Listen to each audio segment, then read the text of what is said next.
receive the glory for what God is doing. I'm begging you in the name of Jesus Christ. I've just received a provocable news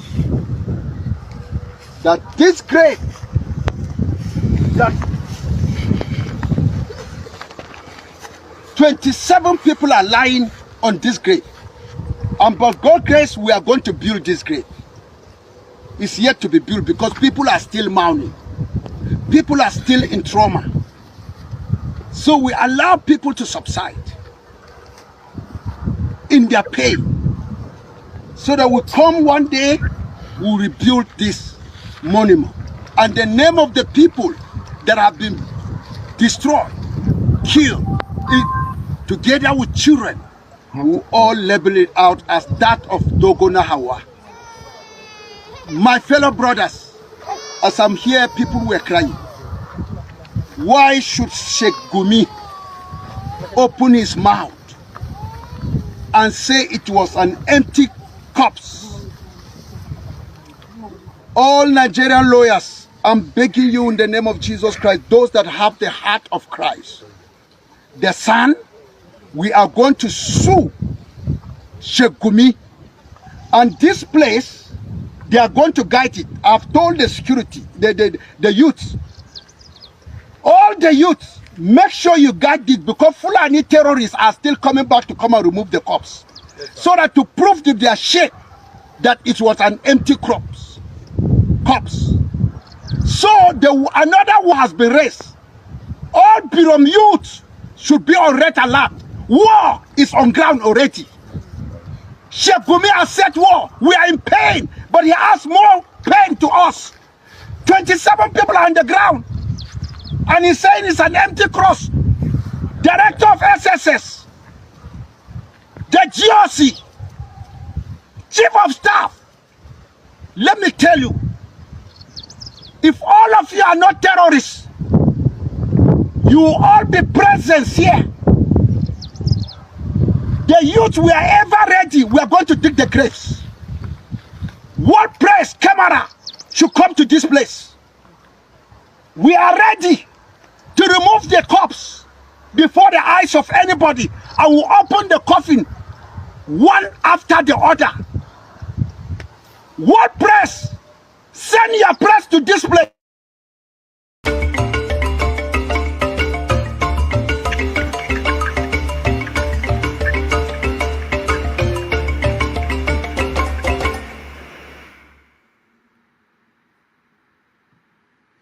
Hello and welcome. My name is Rudolph Okonkwo. This is a special edition of 90 Minutes Africa. We're joining you live from New York City. Today, our guest is someone very special. He's Evangelist Ezekiel Dachoma. Dachoma is, most of you know him as one of the leading pastors advocating for Christians in the Middle Belt and all of northern Nigeria. He's been out there risking his life, trying to bring the plight of people of his community to the world. And he's joining us for a very somber conversation on the state of things in Plateau State and all of northern Nigeria. Please join me in welcoming to the show Evangelist Ezekiel Dachoma. Sir, welcome to the show.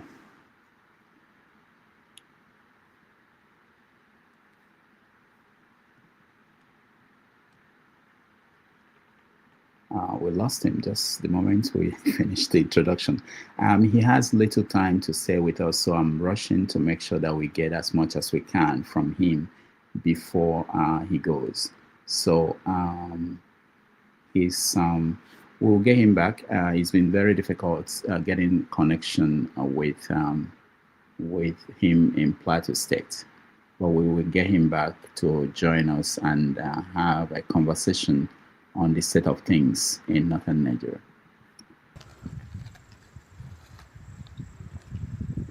If my government is denying genocide, what will they say about this?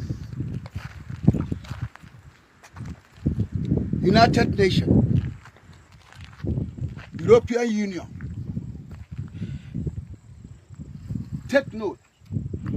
This is the genocide of people that were killed on the fateful day of 7 March 2010. Massacre at Dogona Hawa Plateau State. Names of big victims that were killed. Machineries were brought from Niger Republic. They were brought from Chad. They were brought from Burkina Faso, Senegal. They were hired into the nation. They mix up with those from Maiduguri. That's a Muslim state. Also from Gombe, Muslim state. In fact, the troop into this place, Bauchi, this is the route that they took.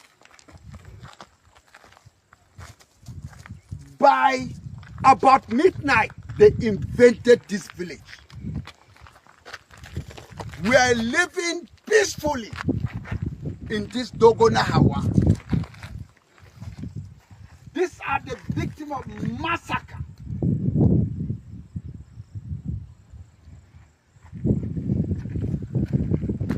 Gavo Bitrus, Chuan Bitrus, John Nash Ren, Ngoisa Danjuma, all they are under the grave. Karos Nash Lydia E. Danjuma. See the name. 100 is moving to 66. Ended by Israel Simon, Lydia Bulus Chuang, Da Labi Dung. And look at this place too. Da Dung, Da Gong Dung, Justina Gyang, Sani Pam, Victor Pam. To summarize, to go down to 126. Round up with Ungoti Tigwam. We move also to 127. Dan Juma Gwam. Victoria Zhang. Test Crooks. You have been looking for facts. Look at facts. To prove Nigerian government are biggest liar. If they taught them, they will say Muslims are also killed. By who? By Muslim terrorists. After they have eliminated Christian from Katsina, from Zamfara, from Borno, what next? Then the Christian that escaped from the far north, Sokoto, they were able to locate and come back to Plateau State. Because, and they moved down to the south. They escaped their life. Now, the rural villages of Sokoto, Muslim state, Katsina, Muslim state, if you find a Christian, it's in the town, the city, headquarters of the state. That's where there's security. But in the villages, Boko Haram has taken over the villages. Once you're a Christian, you can only be a Christian by serving them as slaves in the local government. Look at what has happened to 189. Look at this monument. It's a memory for what is happening. Chuan S. Dung Gyang boat moving down to 252 people. Joseph Johanna. Now let's go back to see the other side of the monument.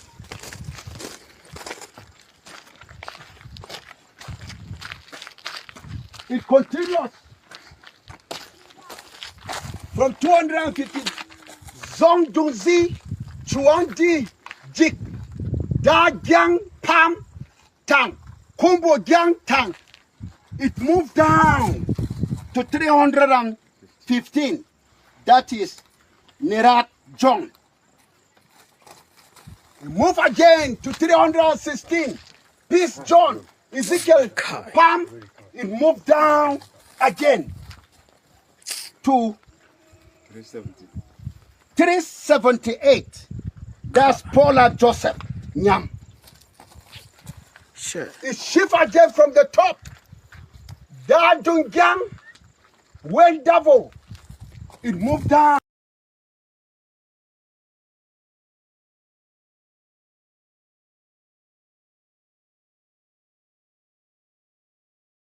Say on my knees with this broken body, with this ashes,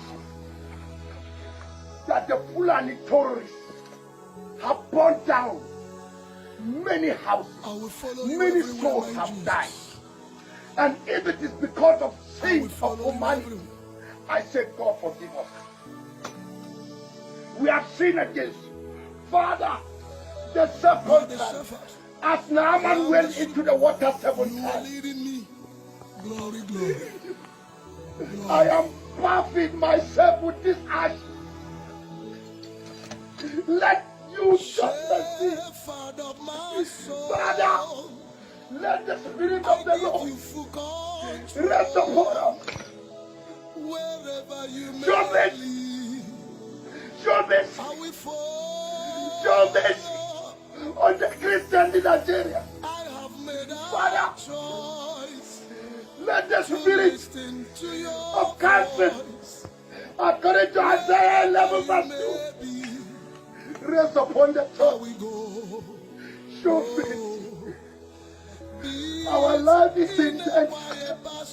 We have nowhere to go. This ashes, Lord, with this broken body that I took me, I'm bleeding now. Let the bleeding that I do, let my blood bear witness to heaven. Father, forgive us where we have sinned against us.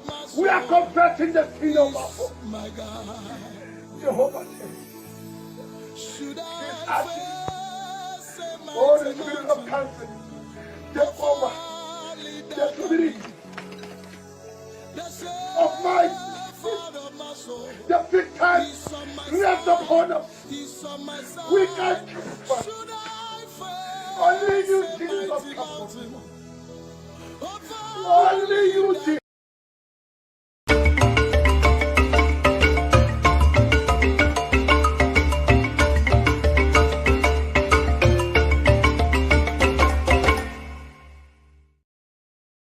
Be released upon the Christians. All right, welcome back, everybody. Thank you so much for joining us. We're having technical problems getting Evangelist Ezekiel to join us. We will continue to try to get him back. But we have his brother here, Reverend Sylvester Dachoma, joining us to join us in this conversation as we wait for the brother to also connect again. Reverend, thank you so much for being here. Thank you so much for having me. Thank you. Yes, we are glad you are here because in the last few weeks, there have been so many interests in what is happening in Nigeria, especially the Middle Belt, Plateau, Benue, and all of northern Nigeria. I don't know if you will tell us if anything has changed since Trump got involved in this situation about Christian genocide in northern Nigeria. Thank you very much, and thank you once more for having me here. Let me say, picking up on your question, that nothing has really changed. If for anything, I will think that things are getting worse by the day.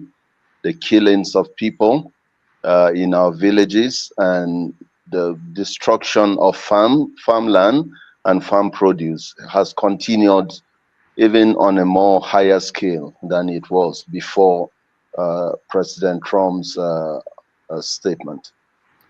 What about the government? Have they reached out to anybody, your brother, yourself, anything like that? Has anything like that happened? The military people have reached out to my brother. Last Sunday, the GOC in the military formation around here reached out to him. He was in his church to speak to him and to tell the people that they're on it. Today in a church in one of the villages that I worshipped today, a military man was there to talk, but these talkings have not really yielded any result to see any change in what has been happening with us here. So nothing has changed, and in the path of America and Trump, we haven't seen any other movement on their part in terms of whether they are going ahead doing anything about that. So where do you rely on now for hope? Sincerely, before now, our hope has been in God. We have looked up to God all of these years through what we have passed through. I want to say sincerely that it won't cost us anything for us to form stories about the killings that have been happening around us. For me, I cannot count how many mass burials I have attended since 2002. We've been on ground, we've been here with these issues, so many people killed, so many churches destroyed, and most recently, where we live and where my brother lives specifically, he is in the heat of it. Over 70 farms have been destroyed, including my own farm and many others. These Fulanis will come in and get in their cattle all through the farms. They have people, they kill them, and they burn the churches. Just what my brother has been showing, this is the truth. It won't fetch us anything for us to speak about our country. Our heart aches that our country has turned out to be this. We're truly disappointed. I know that in the last, before the last 2 years, last administration, you had a Christian, a reverend, a pastor of the Redeemed Christian Church as the vice president of Nigeria. Did that make any impact? Not really, not at all. When they were in government, let me say this clearly. In 2018, in June 2018, when that government was in place, a village not too far away from us here was attacked, and it was reported that an imam saved 300 Christians in a mosque. He piled them up inside his mosque and locked up the door. And because they were inside the mosque, these killers did not kill them. But every church in that village was destroyed. Every Christian that was seen was destroyed, was killed. For that imam, the women that he kept inside his house were saved, and the men that he kept inside his mosques.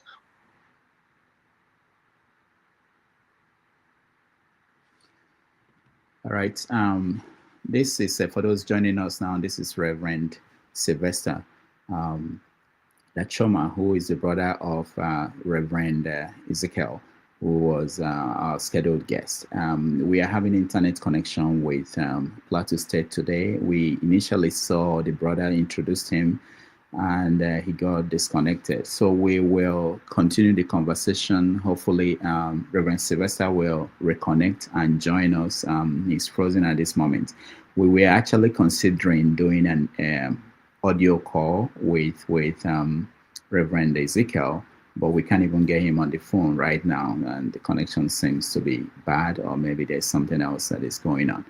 But we are considering all the options to have them tell us their story, what's going on where they are, because it's very important. A lot of people are out there denying that people are not being killed or that the killings are not targeted. We want to hear from people who have been victims for many, many years and what they are going through. We'll connect again with them, and we will hear directly from them. That's, I think, is what is more important at this point than anything else. The wife of my childhood friends, with her child behind because they are all burned down, caused by Islamic terrorists.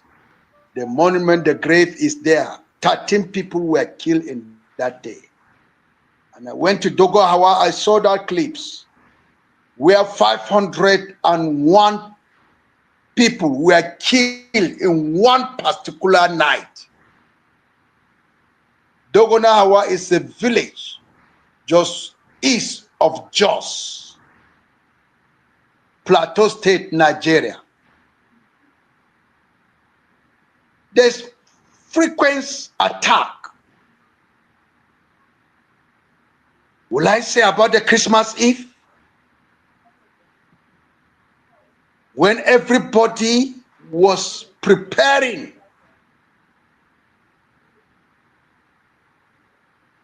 for Christmas Day on the Christmas Eve. Some were frying chicken, some were plaiting their hairs, children were just playing, irons was going on from one house to another in preparation of the Christmas Day. Some are frying their meat, some are bought cow, they are sharing the meat so that it will walk, so that they will celebrate the day with them.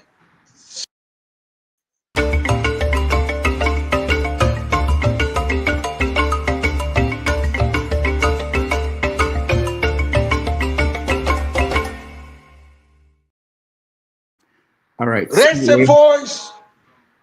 They surround the village of Hurum. Hurum village is one of my local church council. We are back again, and joining us is Reverend Sylvester, who we've been talking to a few minutes ago before he disconnected. So go ahead, Reverend.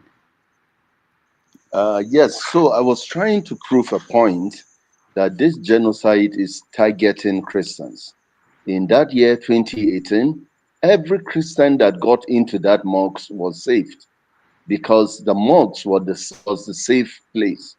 But anyone that was outside in the church or wherever was killed. So these are things, that was when the immediate past vice president, who is a pastor of the Redeemed Christian Church of God, was there in power. So this thing has happened over many years. Like I said, it won't pay us anything for anyone to speak this bad about his country. It is aching that this is our reality. And we want to plead with the government to see that those of us talking and shouting, we don't hate Nigeria. We love our country. We wish this country will be better. And that is our position on this matter. It's a genocide against believers. It has happened many years. I am telling you, from 2002 to today, this thing has not stopped. It is only growing by the day. And that is why attention is being drawn to it now. We plead that. Go ahead. Thank you. Okay. So I want to. Yes. Talk. Finish your talk. Sorry. Finish your thoughts. Okay. So we plead that our government will do the needful, that this thing will stop, that Nigeria will come back to what it should be. We plead, please. What do you want from the government? What will they do today that will be something that you will welcome and know that this is a concrete step that will solve the problem? To stop denying this genocide that is going on. I'm confused when our government denies this, because they know that this is true. They know that this is happening. They should own up to it. And the task of the government is to ensure the safety of lives and property of its people, whether Muslims or Christians. So our government should get up to this. I don't believe that the Nigerian army does not have the capacity to deal with this. This politics has gone on with this evil that is happening for so long, and it is still going on. I plead with the present day government to own up to this evil and face it headlong. These people are not more than what the Nigerian military can deal with, if not for the politics that is played around it. The government is saying that, oh, it's not just Christians that are being killed, that Muslims are also being killed. What do you say to people who repeat that line? This is quite sad. To start with, every life is life.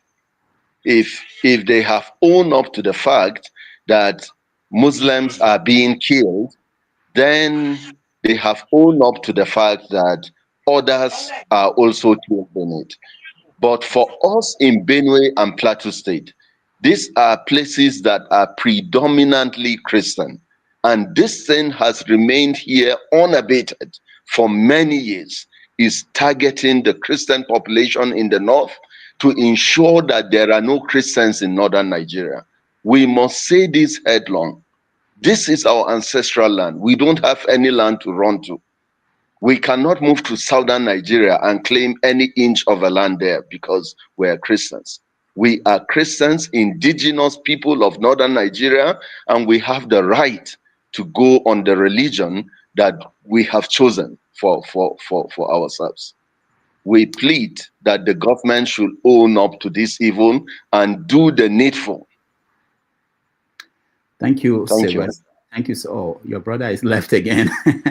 I saw your brother a few minutes ago. Yeah, he left again. But let me ask you, if, because we are talking about something that has been going on for years, and there've been appeal from different people, promises and that were not kept. If nothing happens, what's the next option? We are believers. We believe what the scripture teaches us. We will continue to remain who we are in Christ, but will not keep quiet. These voices were raising to our government. We will raise it up to every government in this world that cares about our common humanity to hear us. To hear us, we won't keep quiet. We will continue to talk. For those of us that will still be alive then, will see the result of what we are doing. For those of us that will die in this, we will have gone and paid the supreme price with our lives. We can't run, we can't go anywhere. We are raising our voices and shouting to the world. I will say that for him that is alive, you have one duty: to speak on behalf of the evil that has taken your loved ones. So many of us, there is none of us. Our younger brother was killed on the farm. His daughter lives with me. I see her every day, and I recall that my younger brother was killed on the farm by these same people. We live with it. We will continue to talk. Like I said, it won't pay any of us to paint our country this bad. We will continue to talk, and we plead with the world and God in heaven to hear us, to look at us, to come to our aid in this thing that has befallen us. Thank you. Thank you. In several interviews, your brother said over 300 communities have been taken over by these Fulani people who invade. Where did people go to when their communities are attacked and they had to run? People move to the urban area.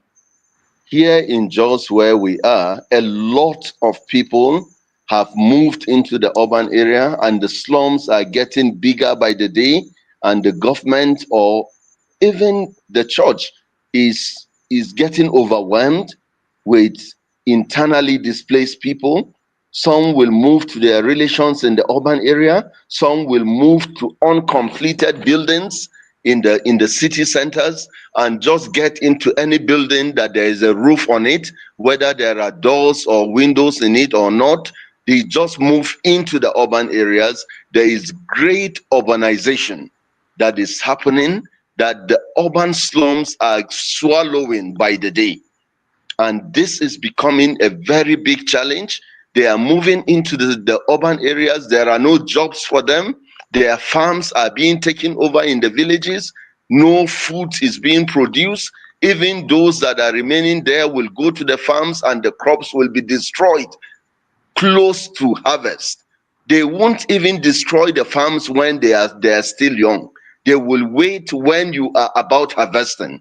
My rice farm was almost, I sent my cousins to go and check for harvest. That is when they realized that the Fulanis have grazed the whole of it. Not even one measure of rice is gotten from that farm. So this is the problem. The urban slums are getting bigger and bigger, and criminality is growing even in the urban area, because these people are leaving their villages and moving into the cities. There was a question asked to your brother about support from other churches in Nigeria, because I don't think this is just a fight that one group in one part of the country can fight, but that it sounded as if he was not receiving support. What is the level of support you're getting from all the, especially the big churches all across the country? I sit on the same responsibility that my brother is. He is a regional head of our church around Barkin Ladi, and I am also a regional head of our church here closer to the city center. Let me tell you sincerely, I am not aware of any support from any church from any part of this country. Our churches will usually collect offerings and support for the victims, and we do what we're able to do. My brother is at the heat of it. The region where he is heading is at the heat of this evil. And for some of us that are a little bit off the place, we will collect every offering, we will get food, we will get clothing to help these people that will leave the villages and move to the city center, and give support that we can give. Now, but the churches in the south I'm not aware of any organized collections from other denominations, from other churches in the south of this country to help what is happening here in the north. Now, if they don't help, that's one thing. But also, I see some pastors come out and say there is no genocide going on in Nigeria. So when you hear a pastor, a man of God like you, saying that somewhere in Nigeria, what does that tell you? What does that make you feel? May God have mercy on them, because I don't think they are saying this out of ignorance. Anyone that lives in this country know that this is true. Like my brother will say, he moves to the villages. He moves to the graves, to the mass graves all over. I told you myself, I cannot count how many mass burials I have attended from 2002 to today. What will it take for anyone to lie? What will it take for us to make coffins, 27, 30 coffins with bodies in it, and somebody will sit down in this country and say this is a lie? May God judge them. May we get to that place where they will see with their eyes that this is happening in this country. This is not fair for anyone in Nigeria to say that this genocide is not taking place. This is sad, truly sad, and shame on them. When I saw that video of Sheikh Gumi saying that these things were not, that they were fake, essentially, that it wasn't happening, I wonder how people like you or people in that community who buried brothers and sisters and mothers and fathers, how they would take that. How do you begin to talk about healing?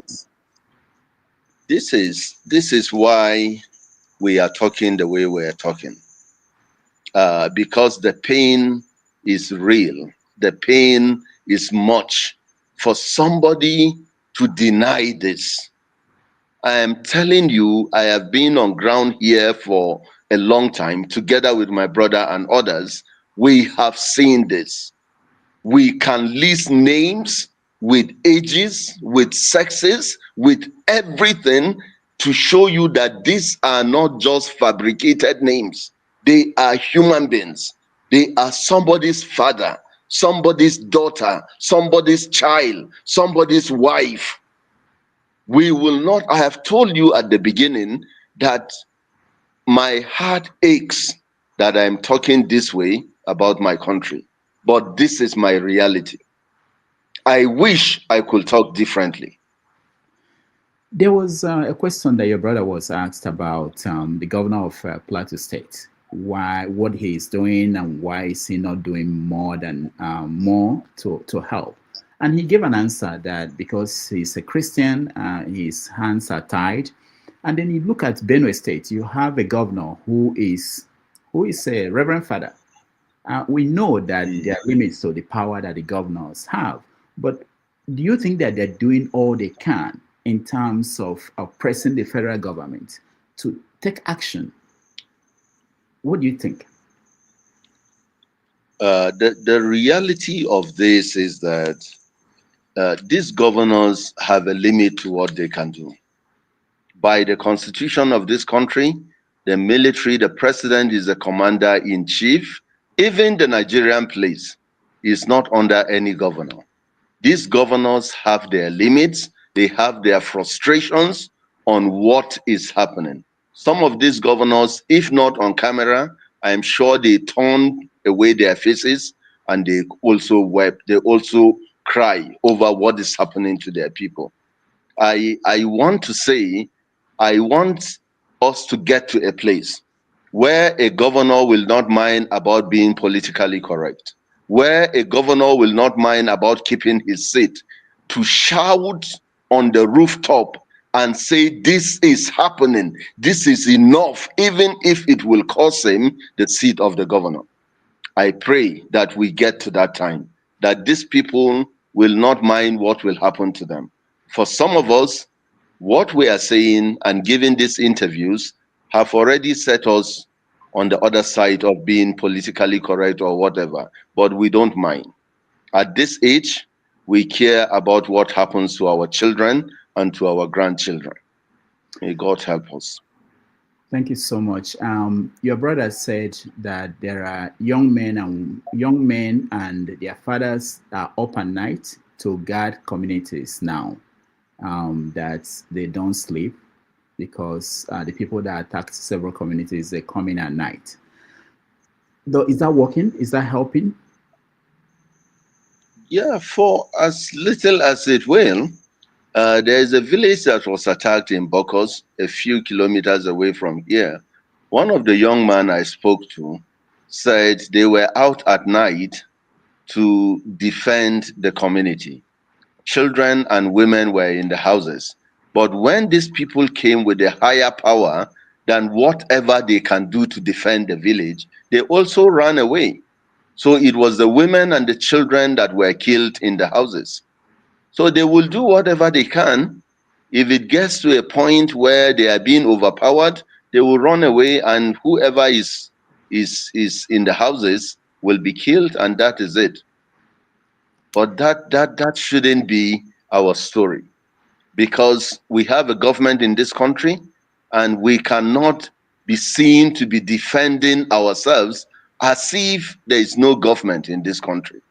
There is a government, that there are people that are supposed to be doing these things we are talking about. Let me play a little video and get your reaction to that. This is Theophilus Danjuma, former. That the armed forces are either not capable or unwilling to protect us, and that we must defend ourselves.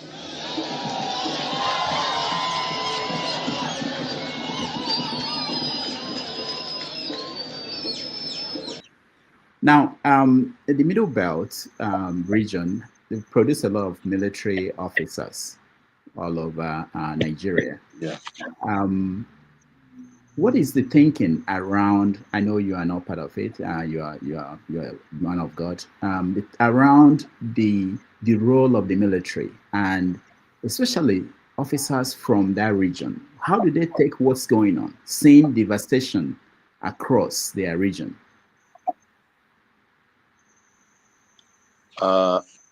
People are frustrated, including the military, that these things are happening with their people. I don't know, like you rightly said, I am not there. I am not a military personnel. But if somebody like Theophilus Danjuma will talk just the way he has spoken, then you know that the things are more bad than any of us have known. This is a retired general, a well-respected elder in the North. If he will come up in his right senses to talk the way he has just spoken on that video, then you know that things are bad. I don't know what the military are doing, especially those from the Middle Belt. I don't know what they are thinking or what they are doing, but I'm sure people are frustrated all over. And I wish somebody from outside can come up to make us face this matter, even for once, that this is a challenge, this is a problem that Nigeria needs to face. While we think about someone from outside, let's also explore internally. In the Southwest, they have a Amatekun, which is the state governments came together and set up a kind of security outfit. In some parts of the Southeast, they have that. Do you have that from state governments in Plateau, in Benue, and are they effective in trying to control this? We have something on the plateau that is like that Omotekun. It's called Operation Rainbow, but they are not so weaponized in such a way that they can face this thing that has befallen us. Let me say that these people, I don't know, but their appearance and what they come with is something higher than what anybody can think. A few years ago, one of our pastors in one of the villages attacked said he saw these people. He was in a place in a cave hiding when they were approaching the village.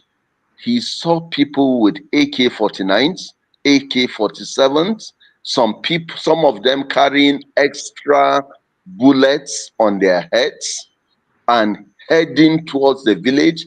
They overrun villages, complete villages, and nobody is able to face these people.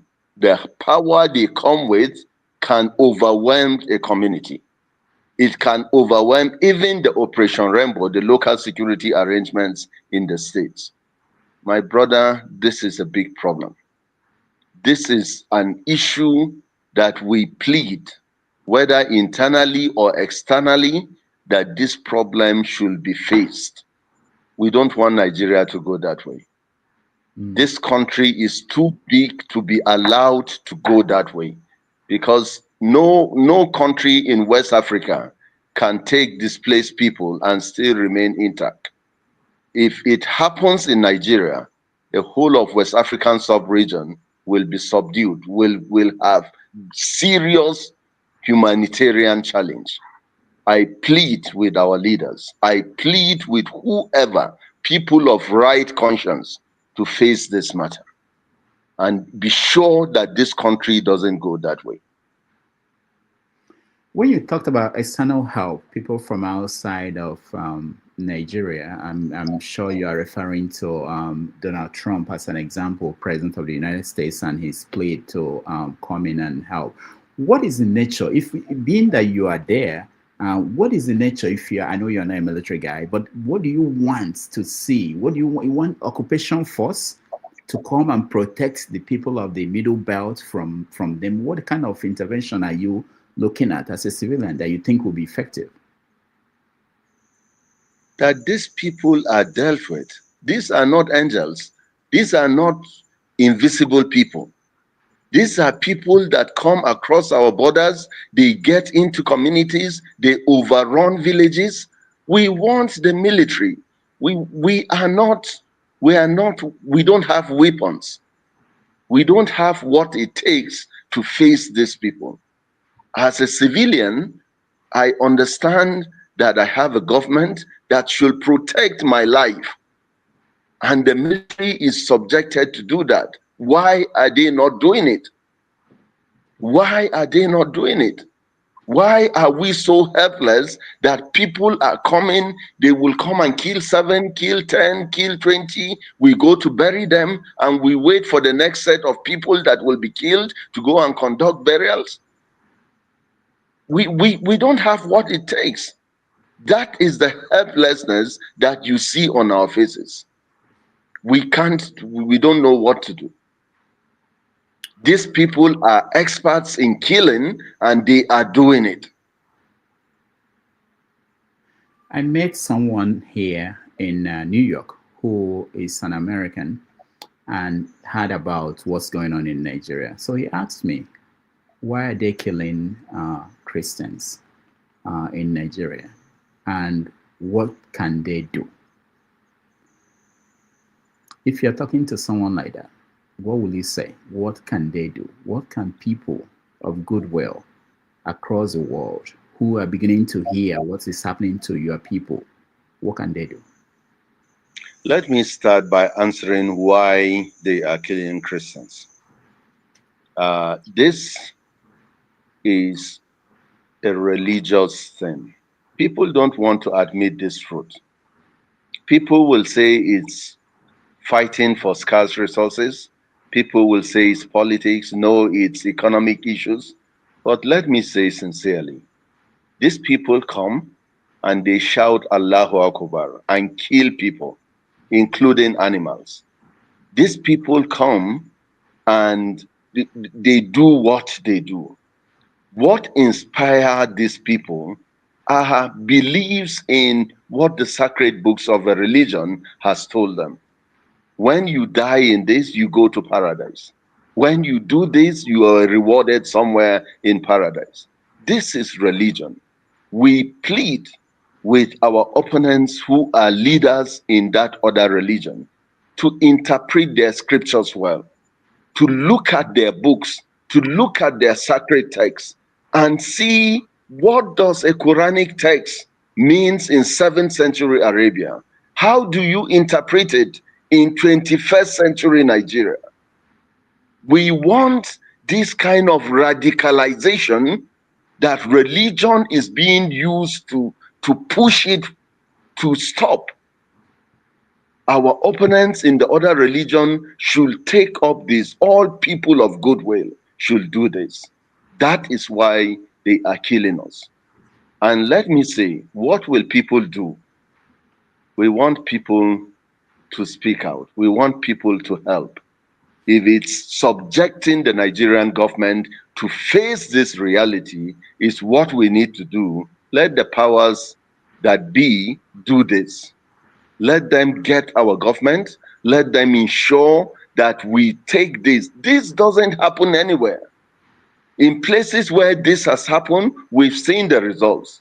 Countries have been brought to their knees. Is that what we want about our country? Why are we denying this? Why are we saying no to what is evident? You can see it.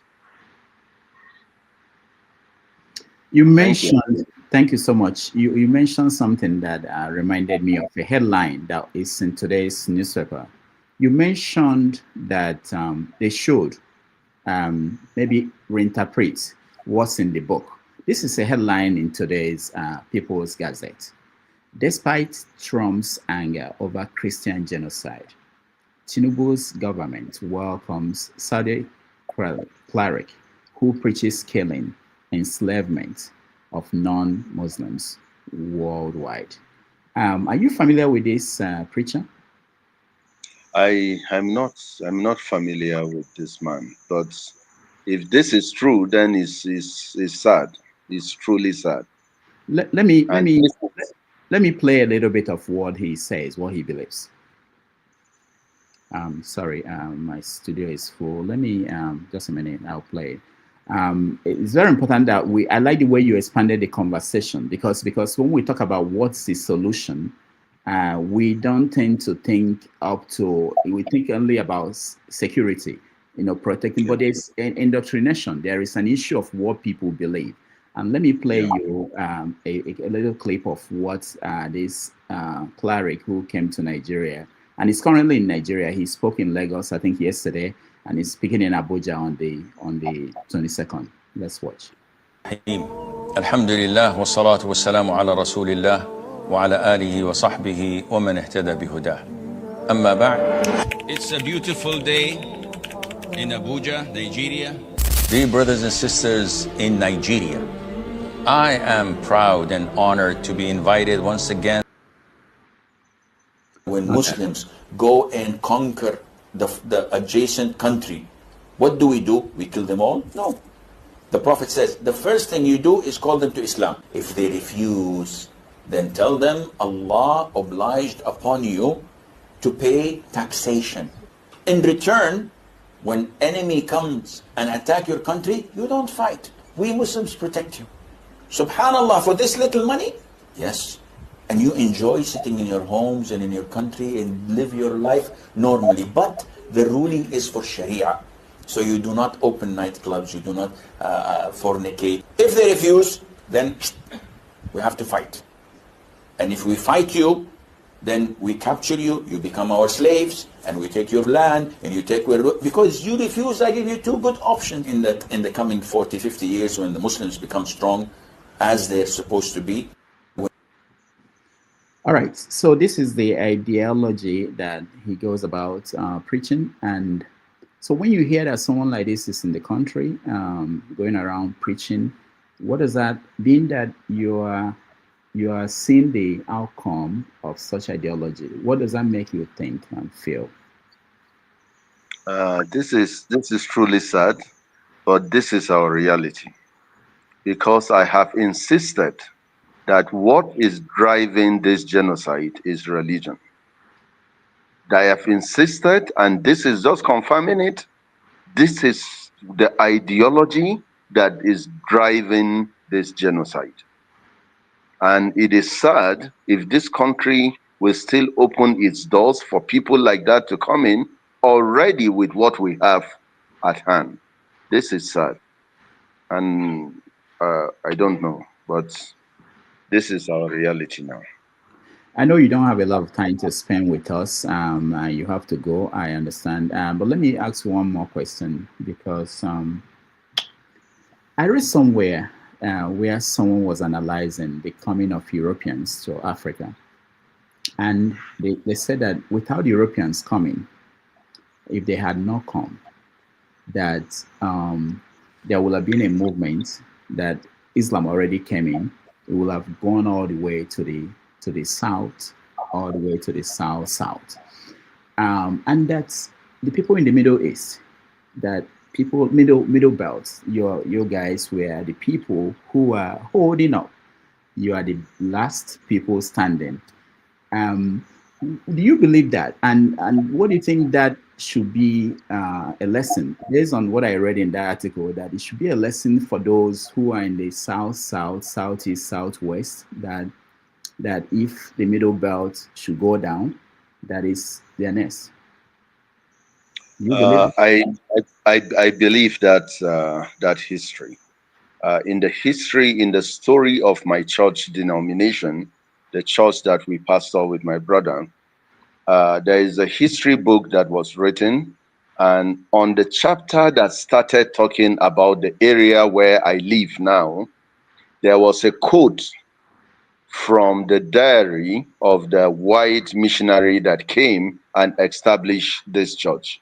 He came in 1904 and established the church, but moved from southwards to my place by 1906, 07, he was there. And in his diary, he wrote that my caravans have reached the hills of the plateau. I met the inhabitants very strong in their cactus enclaves, and the Muslim jihadis are able to make nothing of them. This is it. The coming of the missionaries, they came when these people were still holding forth. That is why we don't have an emir in Jos. If they will have overrun Jos Plateau, we will have had an emir here in Jos. But these people held on to it. And let me say, for our brothers in the south, if this is able to overrun Jos and the Middle Belt, I don't know what happens of the South. We're still holding on, paying with our blood, paying with tears that this is happening. And that is why it aches when somebody will sit in the South, even as a church leader, and say there is no Christian genocide happening here in Plateau or Benue or whatever in the Middle Belt. It is sad because these people are paying the supreme price with their blood. Just as our forefathers paid, we're still paying it. This is sad. Reverend Sylvester, thank you so much for joining us. We appreciate you, and hopefully you will make time and join us again at a different time so that we can have interaction with our viewers. There are a lot of viewers who would like to interact with you, but we don't have time. I know you have a meeting that you have to attend. Thank you so much. Yes.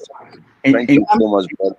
In terms of reaching you or your organization, because some people are saying, where could they reach you, or where could they reach your organization to help, whatever help they want to? Can you say anywhere? I mean, I don't know if you have any organization that people might reach if they want to help, and how they will do that. The church is the Church of Christ in Nations. We're here based in Jos and Plateau and some other parts of the country. Whatever help they can give, they can reach out to us. We will give ways in which these helps can come in. Okay. And we appreciate it. All right. Thank you so much for making our time to be with us, and say greet to your brother, and hopefully we will reconnect with him, and one other day he will join us, and we want to hear from him. Thank you so much, brother. You have a good day. All right. Thank you. All right. Yeah, bye-bye. Bye. We'll take a break. When we come back, we will analyze our conversation.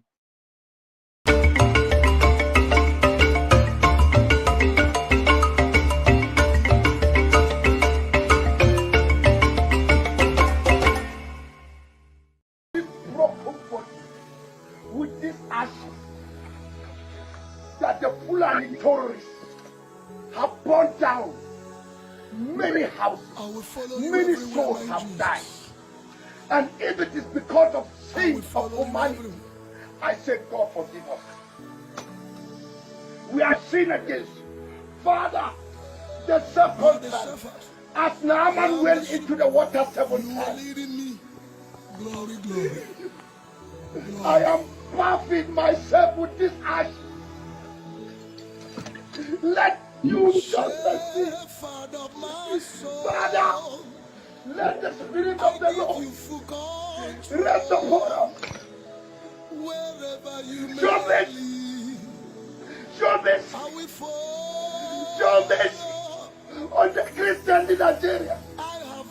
Father, let the Spirit of counsel, according to Isaiah 11 verse 2, rest upon the church. Show mercy.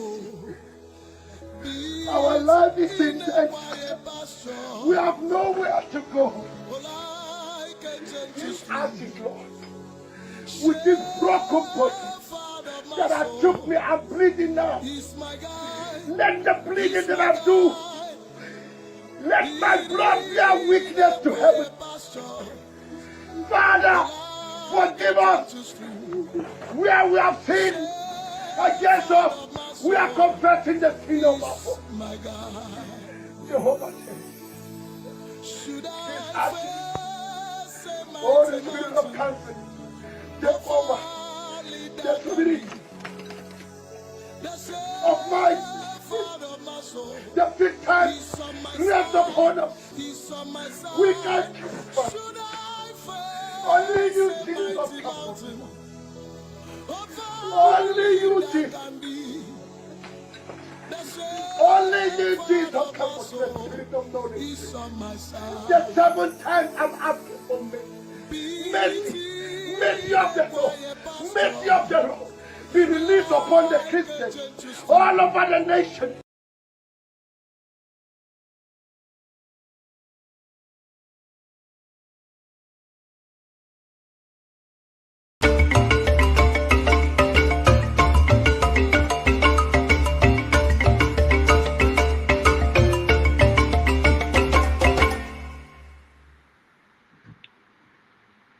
right.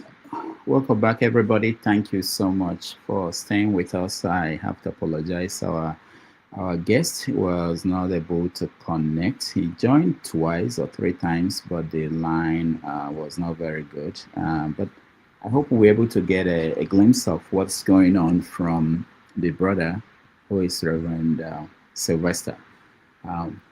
So, thank you, everybody. KJ, welcome. Mr. James, welcome. And Ernest, welcome.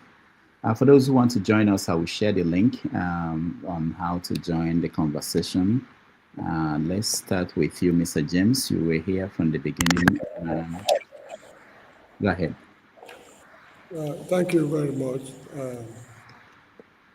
I commend you for your effort. I'm sure you can hear me. Yeah, we can hear you. Good. I've been thinking of this moment for some time now, since you made it known that you agreed to Evangelist Ezekiel.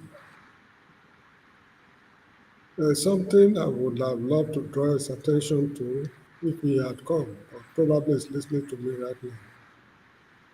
Within the Christian community in northern Nigeria, we have modes. That is, those, what's it called, fake repentant terrorists, let me call them that way, pretending to be Christians who are in their midst, supplying information about them to people outside, just as it is in the military, when repentant terrorists thwarting the effort of the military. In the Christian community, they have modes in their midst, which they should look out for as quickly as possible.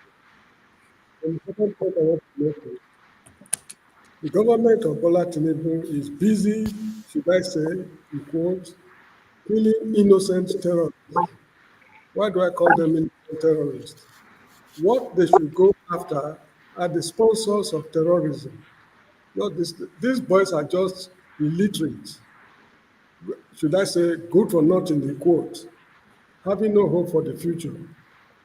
Killing thousands or millions of them means nothing as long as the sponsors of terrorism are still in our midst. If the government is serious, they should go after the sponsors of, after their sponsors. The list United Arab Emirates brought, nothing has been said about that. Not long ago, I was listening to, what's his name, Bolaji Akinyemi, being interviewed by Hussein Rufai. And what he said was repeated long ago by one Dennis Amakere. And this is it. When the Chibok girls were abducted and carried away, the U.S. military officials came to Nigeria to assist in rescuing these girls. They decided that they knew where they were in the so-called forest, which is actually savannah. The intention was to gas the area. When they fall asleep, they move in and do the cleanup. It was just the next day. The U.S. satellite was able to photograph them, seeing that the terrorists were wearing gas masks just the following day after they agreed on what to do. At that point, the U.S. military decided to pack their bag and baggages and walk out of the country. Till this day, some of these girls are still in captivity. So the issue is not the terrorists going about killing people. That is not the problem. The problem is the people sponsoring them. Just like in Bender State while I was there in those days, when Lawrence Anini was terrorizing the whole state, government went after their sponsors. That was George Yamu and co. And they were executed, and that was the end of Anini's saga in Bender State. So that's just it. They should stop killing innocent Nigerians, innocent Africans. The terrorists they are killing, they are innocent. They know virtually nothing about what they are doing. They should go after the sponsors of terrorism. That is what I have to say, because I feel so sad. Although I'm not a Christian, but what they are going through is just unimaginable. I've read a few books I know a little about the nature of man, the wickedness of man. But what we are seeing in Nigeria is, I don't know what to say. Thank you so much for bringing it. All right. Thank you, Mr. James. Ernest, you Ernest, what is your take on? Yeah, my take. I listened to the guy, the man that spoke, and other middle belt people that I think they don't understand the the the severity of the what they are into. What is happening in middle belt is more than Christian. It's not really Christian genocide. It's ethnic cleansing. And as they used to say, is it Abacha said, if insecurity exists in a place for more than 1 week, the government has hand in it. Nigerian government, they have hand in what is happening in middle belt. So for them to be waiting for Nigerian government to come and help or save, no Nigerian government will do that, especially if the person is coming from southwest or north. Remember, America is angry of Sharia law in northern states. But the person who is the president when they brought the Sharia law was a Christian, Obasanjo, and he approved it.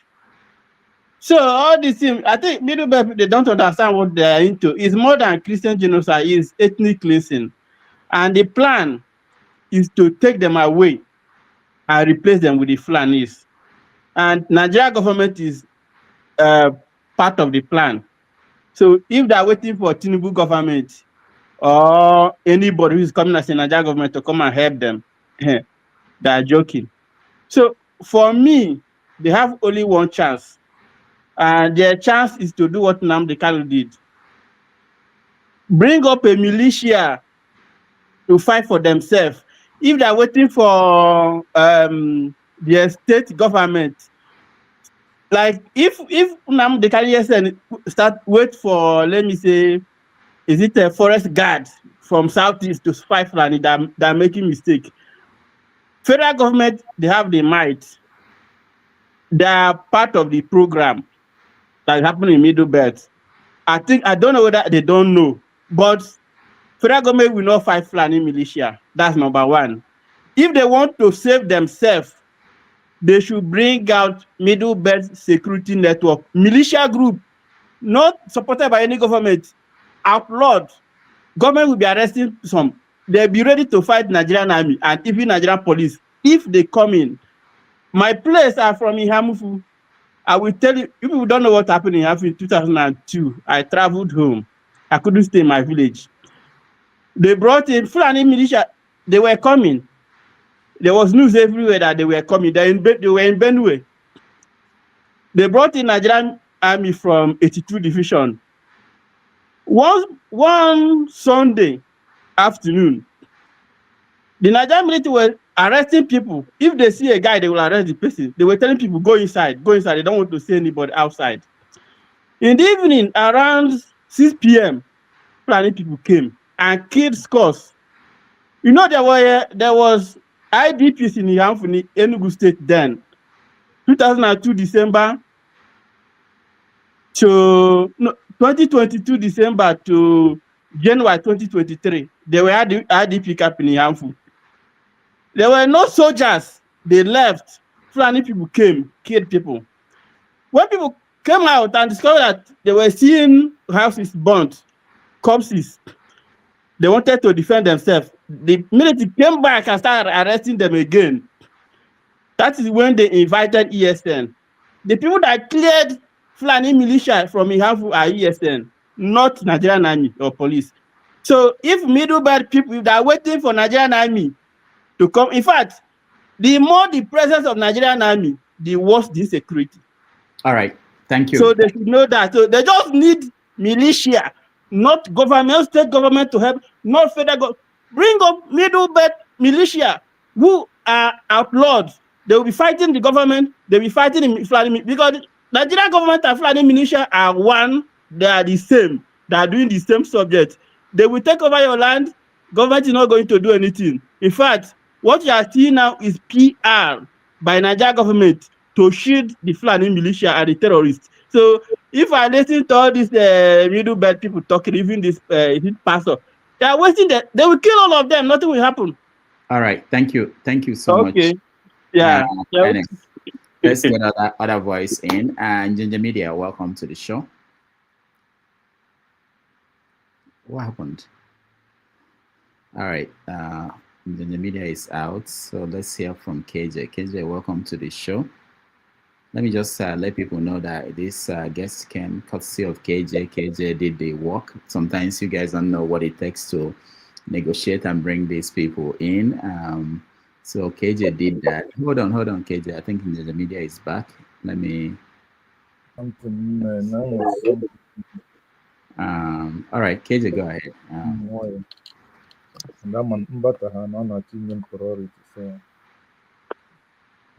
All right. KJ, go ahead. Okay. Rudolph, thank you so much for bringing the guest. And we see how we can equally bring his brother, because he is always on ground. So you have more pictures and information also. As for those who think they can want to, just like he said, maybe later on we will announce how you can reach them. Somebody's mic is on. Please, we are not speaking. Put your mic off. Yeah, I'm trying to find out who. Everybody is off, but go ahead. Okay, somebody. All right. So, yes, I would like to respond to the last speaker. It is a bit not very nice when you say they don't know what they are going through. They know what they are going through. They have been going through these things since 2000. So what you see now is didn't just start now. It's been on. So what we're witnessing, it didn't start today. So if you say they are naive or they don't know what they're going through, how can you say that? You know, even today they have corpses on ground they're going to go and bury. You know, so it's not as if they don't know what they're going through. The thing is that how do you get to defend yourself when you have nothing to defend yourself?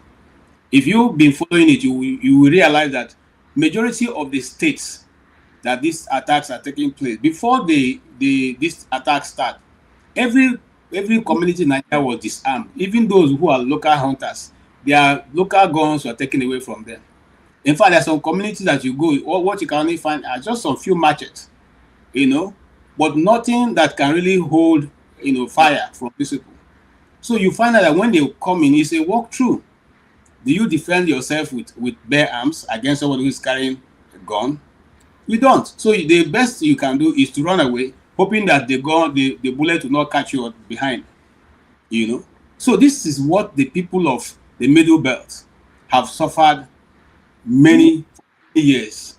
On this program, I talked about the 501 person that was massacred in the Gona Hawa. Some people came here and said it wasn't true. It was so and so. I'm happy now that some of the things we'll talk about here, other people who do not even know come and they identify the spots, and you can hear from their mouth. This is going on. It is crazy, and we're not talking about whether it is who is who. We're talking about the lives of individuals who cannot replace. We're talking about people whose livelihood have become nothing. We're talking about people whose communities have been taken over by Fulanis, and they are still, even till tomorrow, living in IDPs with no ambition for their children, no school, nothing. They own nothing. They are virtually just wandering the street, like the early cavemen.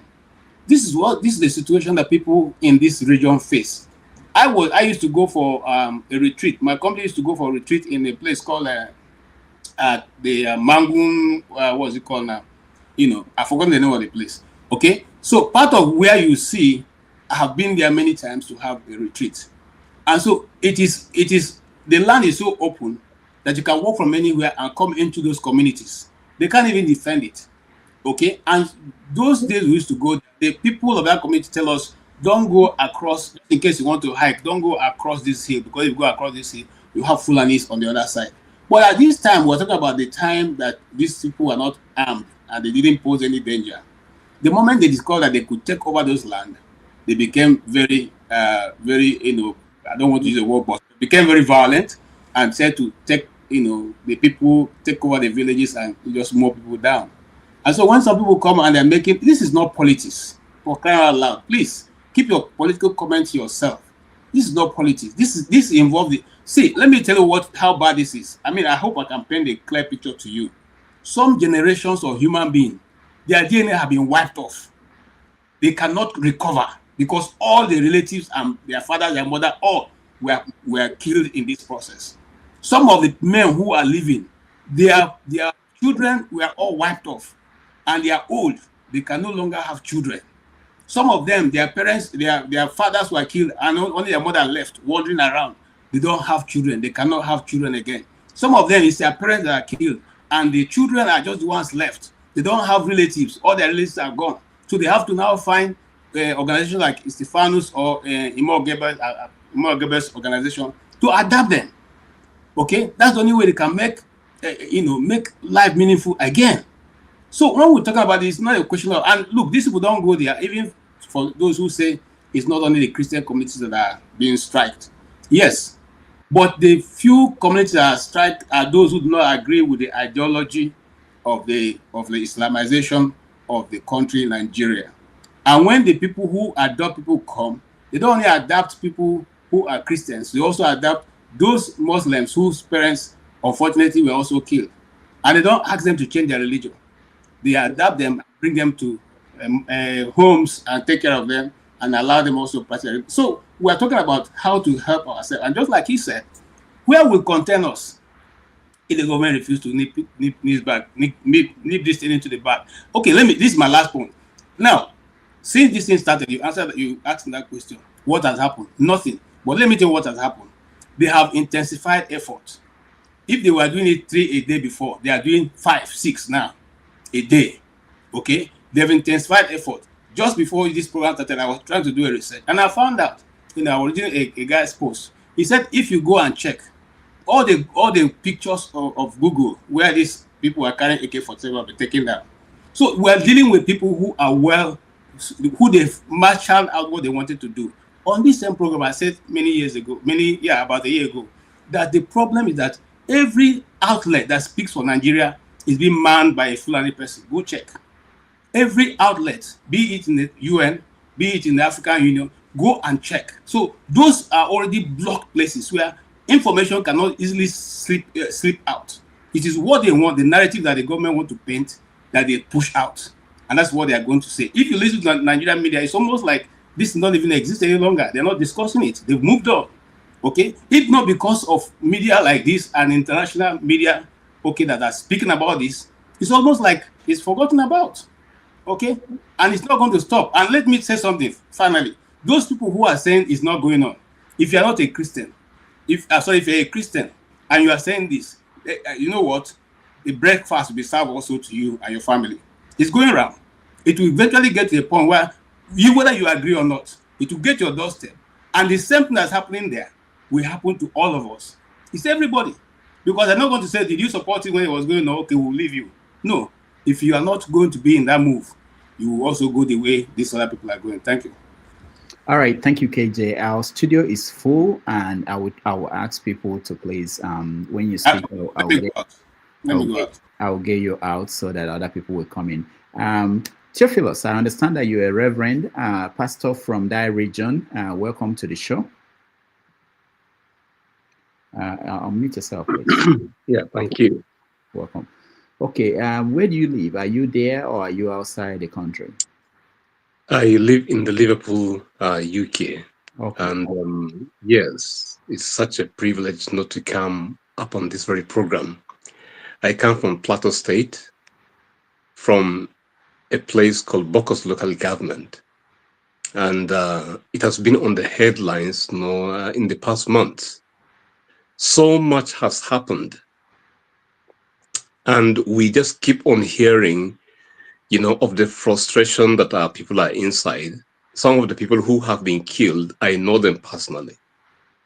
And just like one of the guests made a comment before, if this hasn't come close to you, you will not appreciate the gravity of what is happening. But when you come to realize that these attackers come to your village or close to people you know, and that people are being killed, it becomes a reality.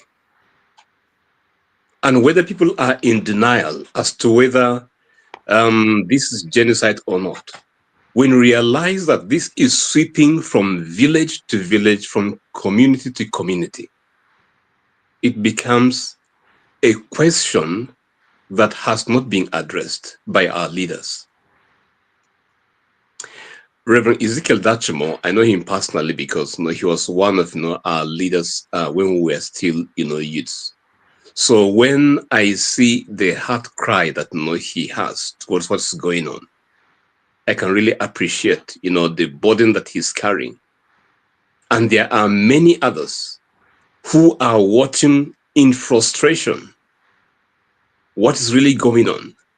And it's almost like, when will this end? When will there be a tangible, lasting solution where lives and properties, will be saved? People are just living, in fear. You don't know where the next attack is going to come from. And I can just imagine the nightmare.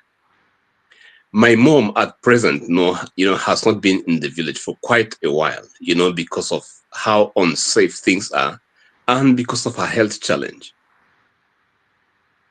And it was during the week, I saw a headline about a confiscation that was made by the law enforcement, of somebody, who was in custody of ammunition. And the person was saying that, these are reserved for terrorists. He called the name of my village,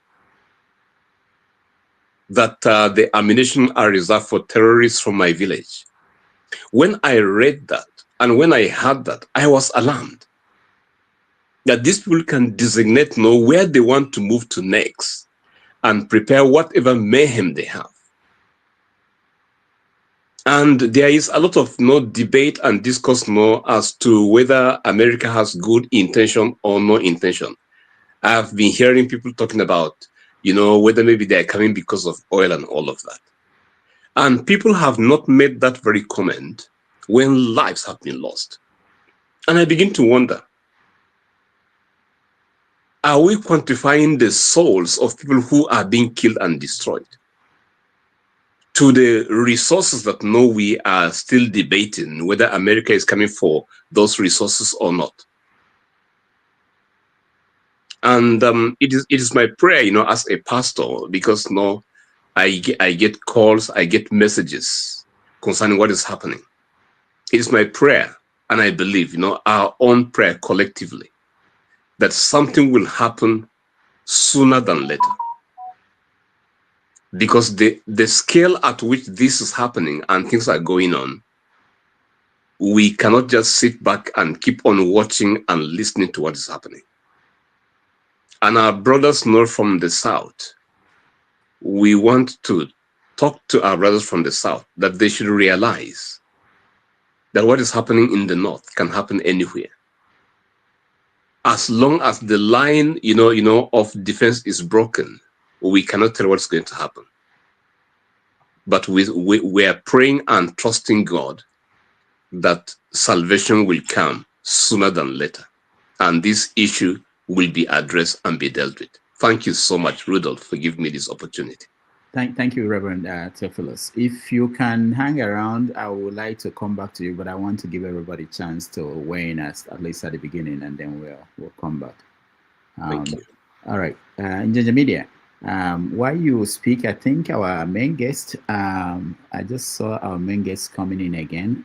So let me see if I can get him in, and maybe he will say a few things, but we will most likely reschedule. But I would like him, if he's here, to say something. Just hold on, Ginger. Let me just see. Oh no, he's okay. Yeah, he's here. All right, let's see. I will yield for him because he's a VIP. Yeah. And he's busy these days. I was supposed to speak to him on Thursday. Let me go to the back. I'll let you stay, and when you're done, I'll let Doctor bring me back. All right. Thank you, everybody. Our main guest is here again. Evangelist, thank you so much for being here. Thank you. God bless you. Yeah, we spoke to your brother, and he gave us his perspective. And one of the questions that we all had following all the interviews we've been having recently is to find out if something has changed. Is there any impact either from the government or from outside of the country to the situation? What has changed?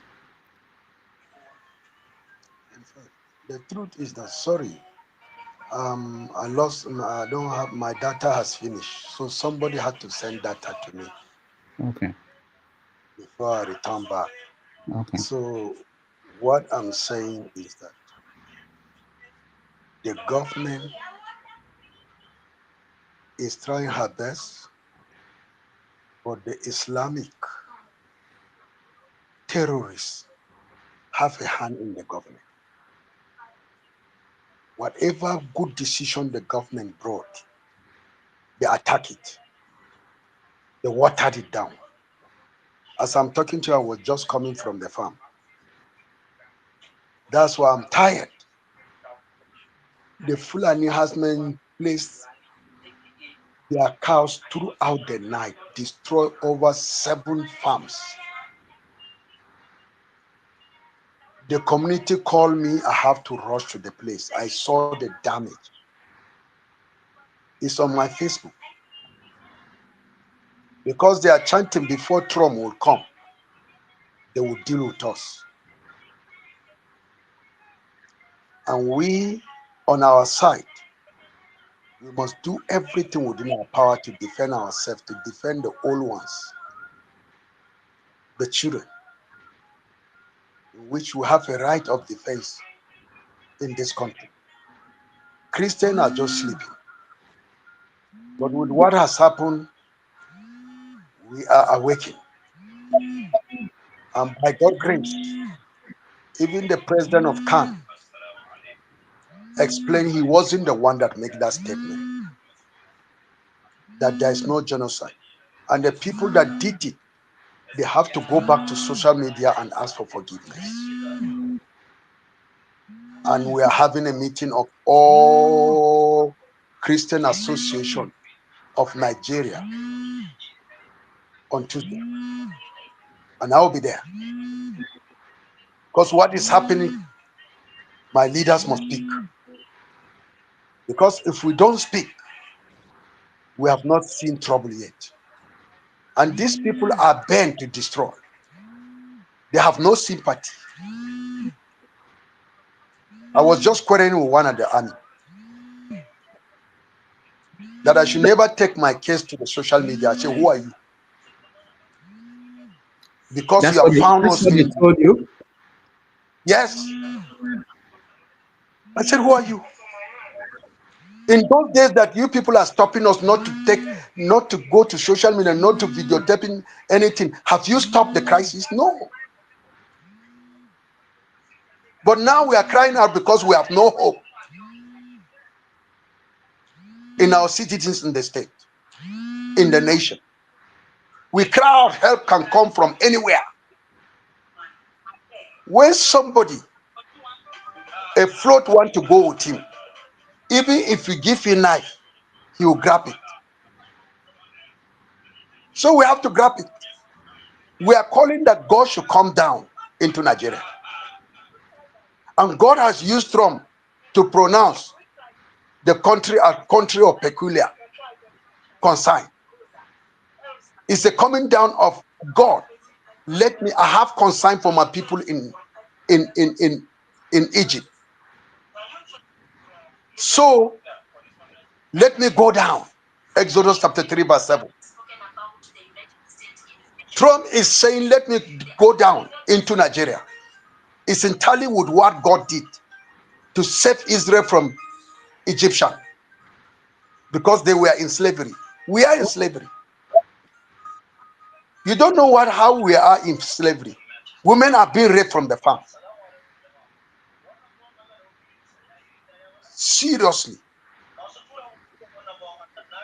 My brother, we need your prayers. So, Evangelist, there are two things. There is the short-term solution and long-term solution. You know, the first thing is to stop the killing. That's a short-term solution. The long-term solution is a bigger question about how do we have a permanent solution to this. What do you think is the short-term solution that you are recommending to, let's say, the Nigerian government, before we talk about if there is any need for international engagement in solving the problem? What is the short-term solution?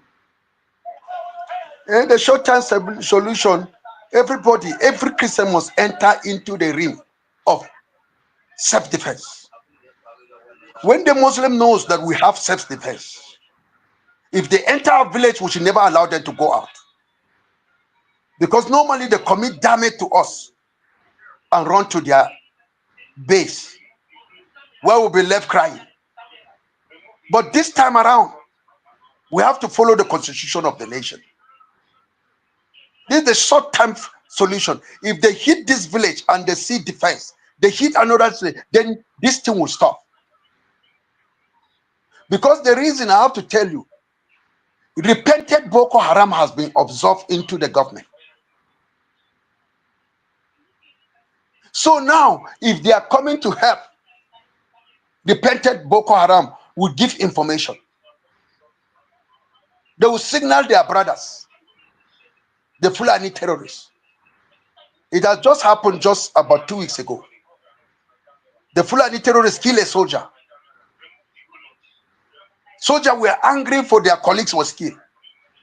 But before they arrived the camp, the repentant Boko Haram among them have already signaled them. They have run onto the mountains. You can see them on mountains. And on that day, they meet two women that were going for burial. They killed them. I personally performed the burial. Go to my Facebook, you will see clearly. What of the issue that the Fulani terrorists came into the hospital and kidnapped two Christian girls and went and raped them that night in the bush. They left them at the mercy of God. The girls were scrolling, coming back to the hospital. I went there and I saw them. If you go to my Facebook, you will see it. I have to follow them, we pay the bill. They kidnap Christian and look for ransom. That's another way of jihad, to plunder us.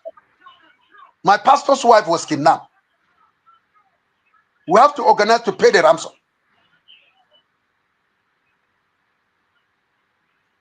Nobody is coming to our aid. But the security are trying their own, but not to the best. This is the problem that we are inside. The best way we can solve this short solution is every Christian in Nigeria should go into self-defense. That will force the government to face the terrorists. Now, you know, I played a video for your brother where Danjuma, T.Y. Danjuma was talking about the military and their involvement. And at the end of the video, he asked the people to defend themselves. And they asked him, where is the guns?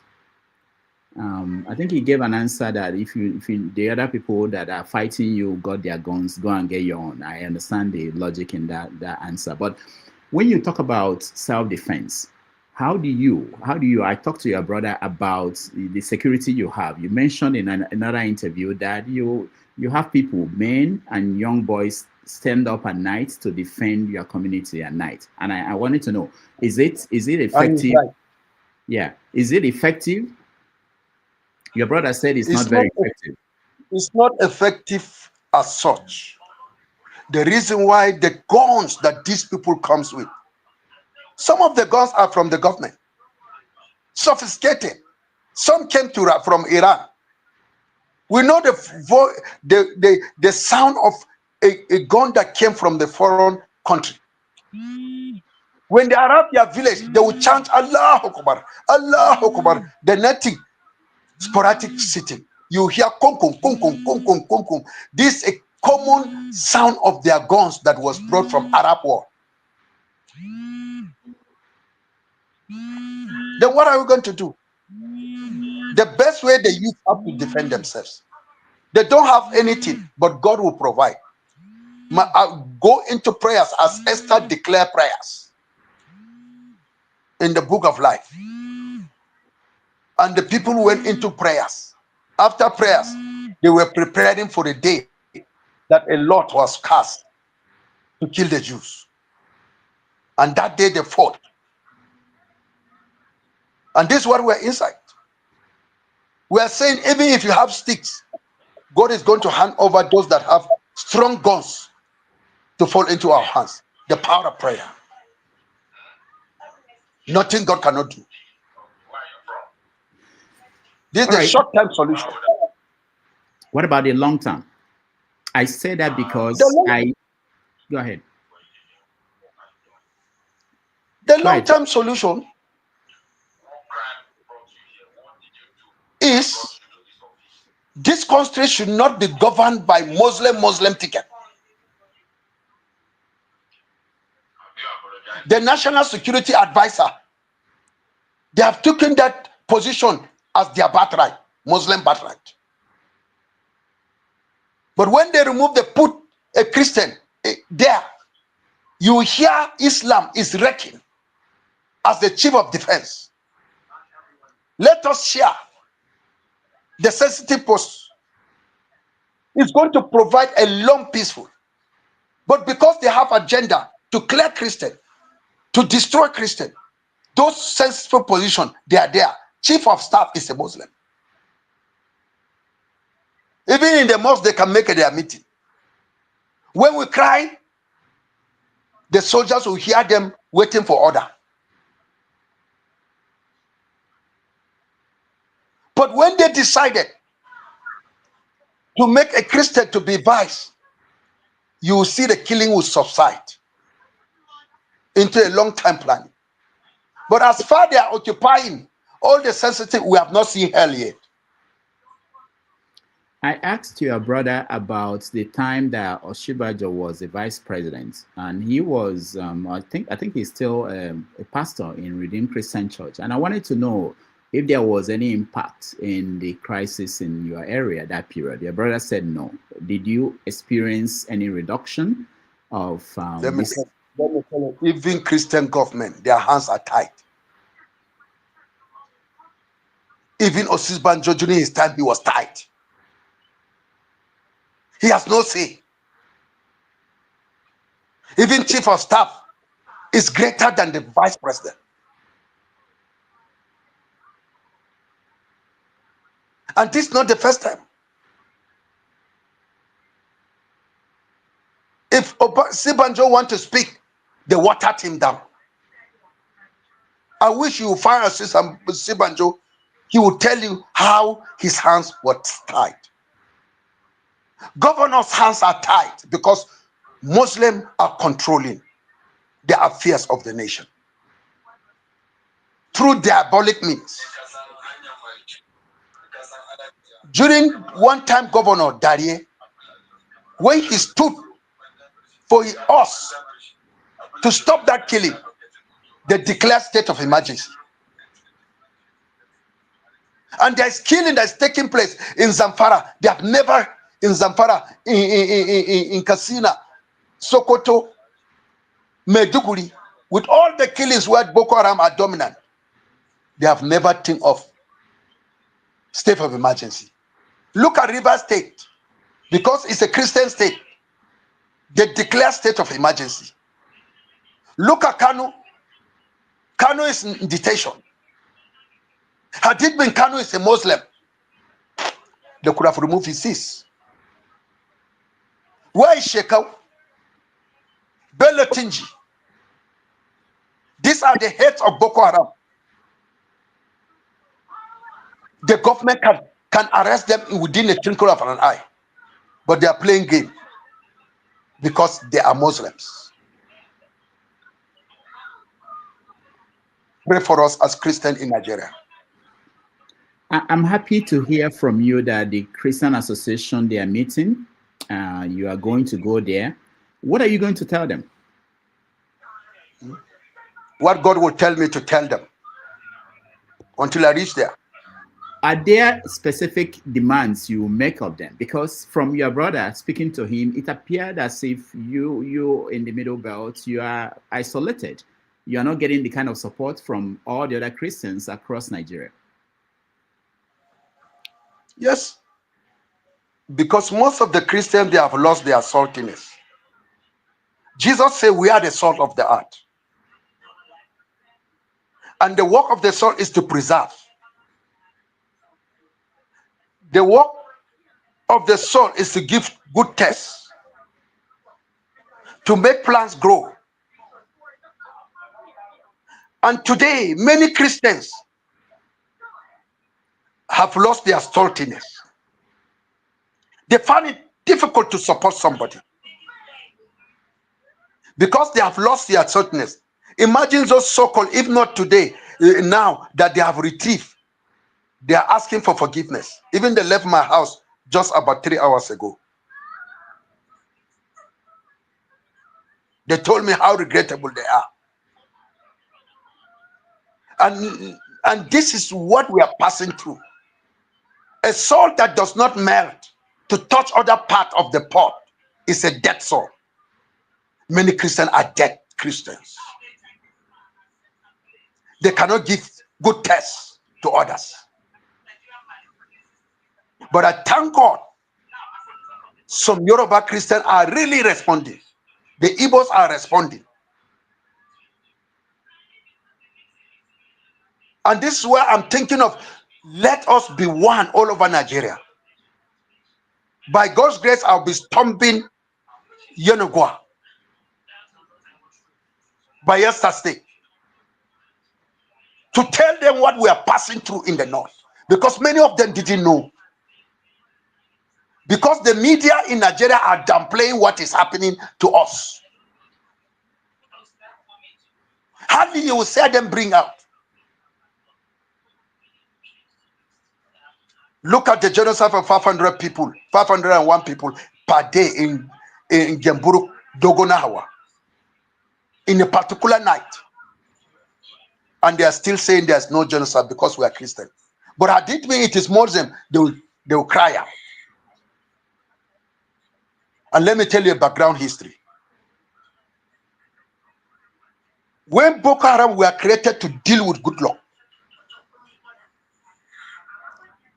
their main creation, they are to kill the Christians. Around Kwaza area, in the typical villages, there's a village that they enter on Sunday. They lock the church and set gasoline inside. All the Christians were dead, including children. The media did not, they didn't allow us to go there. If you go there, you are on committing suicide. They went to another village again. Another Sunday, they surround the church. They remove all the worshippers from the church. They separated male and female. They slaughtered the men and female with their swords, one after the other.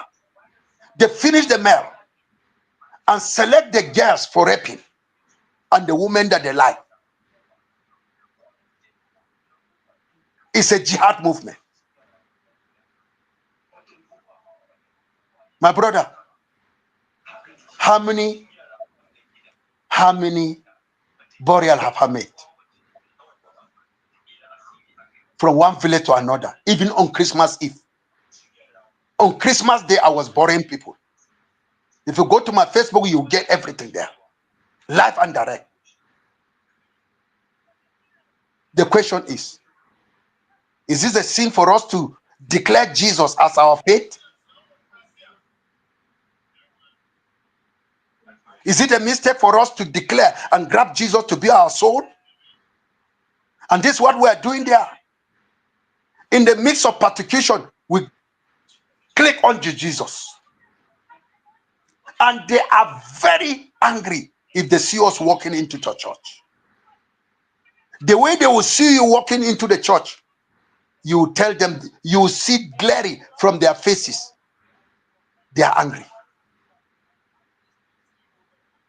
But we don't do that to them. We love them.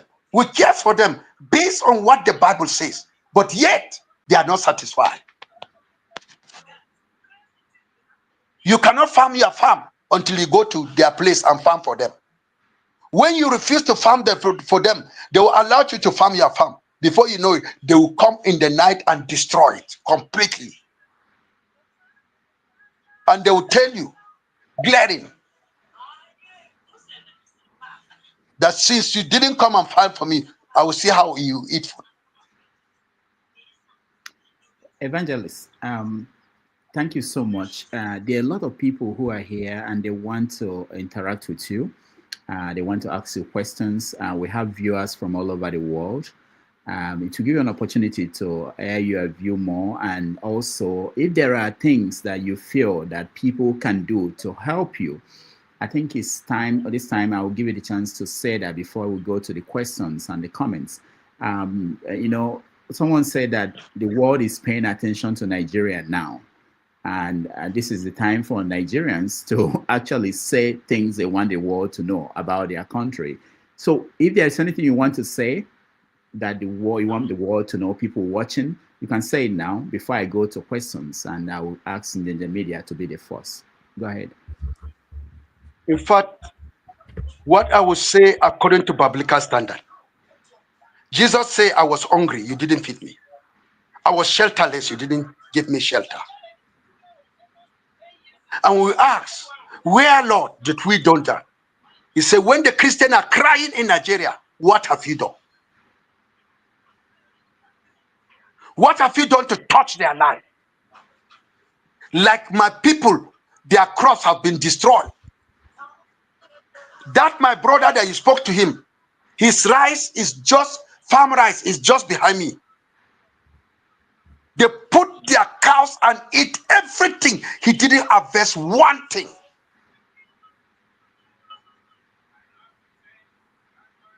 And what am I going to do? Now I ask for people that their farm has been destroyed. Let me tell you, when I saw that they are over 1,000, and even the people have not heard that I am asking for this. I'm fixing a date that will help them with the little that we have, so that it will alleviate their own suffering. Because if not, they'll be in trouble towards Christmas and dry season. They'll become beggar, and that's what Islam wants us to be doing, begging them. In the process of begging them, they will not help you until they sleep with you as a woman. I've received many confessions. That is one hunger that make me to give myself to the Muslim in order to have something to feed my children. If there are Christians all over the world, God allowed this thing to happen to test your faith. If you claim that you are a good Christian, nothing will stop you to empty your account. Fetch part of it to support us in Nigeria. This is the time that God is watching to see who really have concern for us. Who put a smile on our faces. Many houses, I wish to show you. Many houses have been burned. I have the papers here. I have the album here. Born, you will see me in those performing mass burial. And this is what we are inside. Now we are going to support women that their husband has been killed. When I invited women that their husband has been killed, let me tell you, it's over 2,000. I have to ask the local pastors to select at least five.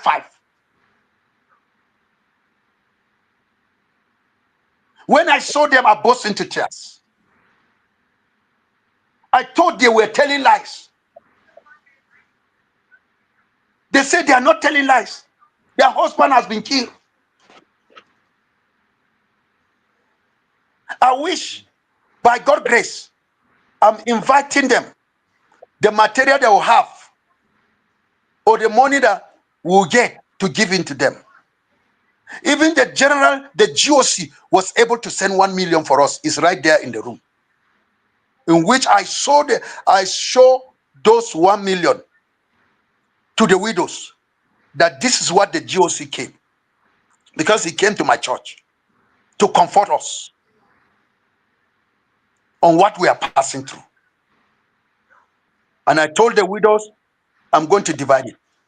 Since there are more than 1,000, how many would they receive? I was built.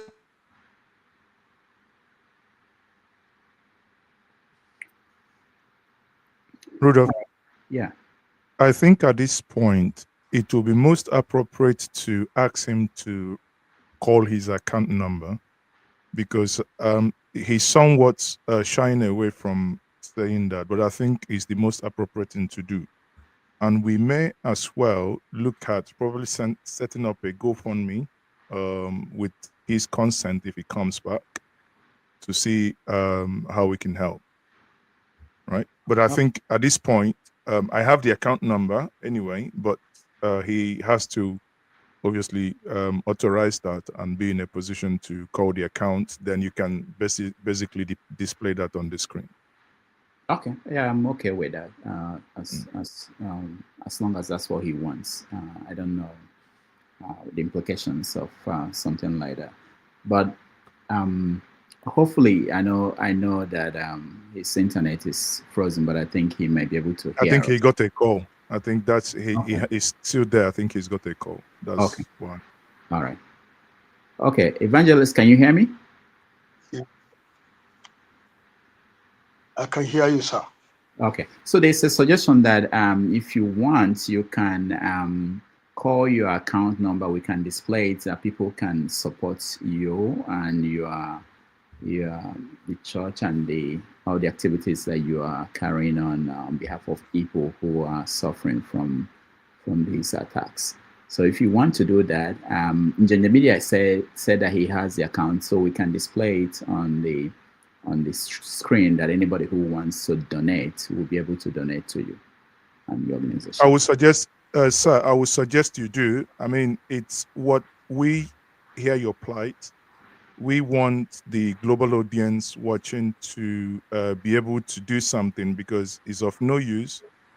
People listen to the plight, and especially about these widows, and they're not able to do anything to help them. So if you can call the account number, it will be displayed on the screen, and people will be at liberty to do whatever they want to do with that. Thank you very much, sir. Evangelist, can you hear me? Okay, I think it's frozen again. Hopefully, he will be able to respond to us, and then we will get everybody. We try to give a chance to ask a question or maybe make a comment, but make it brief. I actually have 2 questions for him. You know, like I said before, I was supposed to have a one-on-one interview with him on Thursday ahead of my middle belt, because I had a middle belt, global town hall, where Mayor Mark Arnold joined, and most of the Reverend Father was really revealing and quite okay. He's back. He's back. Yeah. Are you? All right, Evangelist. We were looking for your account number. Are you okay with that? Okay. Do you want to call your account number so that anybody who wants to support will have a way to support you? Hello? Yes. Yes, go ahead with the account number, sir. The church account is Cocking RCC. Sorry? Cocking, that's OCIN. Sorry, come again. RCC. ROP, RO. Cochin. Rudyard. That's C-O-C-I-N. C-I-N. Okay. Okay. Hello? Yeah, we can hear you. Go ahead. Yeah. C-O-C-I-N. Then RCC. RCC. RCC Rob. Rob. Continuation. Okay. Yeah, Rob. That is R-O-P-P. Oh. Double P. Okay. Cocking RCC Rob. Hello? Yes. Yes, go we can ahead. hear you, sir. Okay. It's 300 300. Yeah. 910 910. Yeah. 99 99. then 83. 83. Okay. Yes. First Bank. Cocking First Bank. Okay. So Rudolph, you can now. RCC Rob. Okay. That's the church account whereby we disburse to the needy. Okay. Thank you very much. So at this point, while Rudolph is trying to put the account number on the screen, I have two questions that I would want to ask you, sir. I tried reaching out to you on Tuesday and Wednesday, but your PA told me that you were on a crusade those 2 days, so we couldn't speak.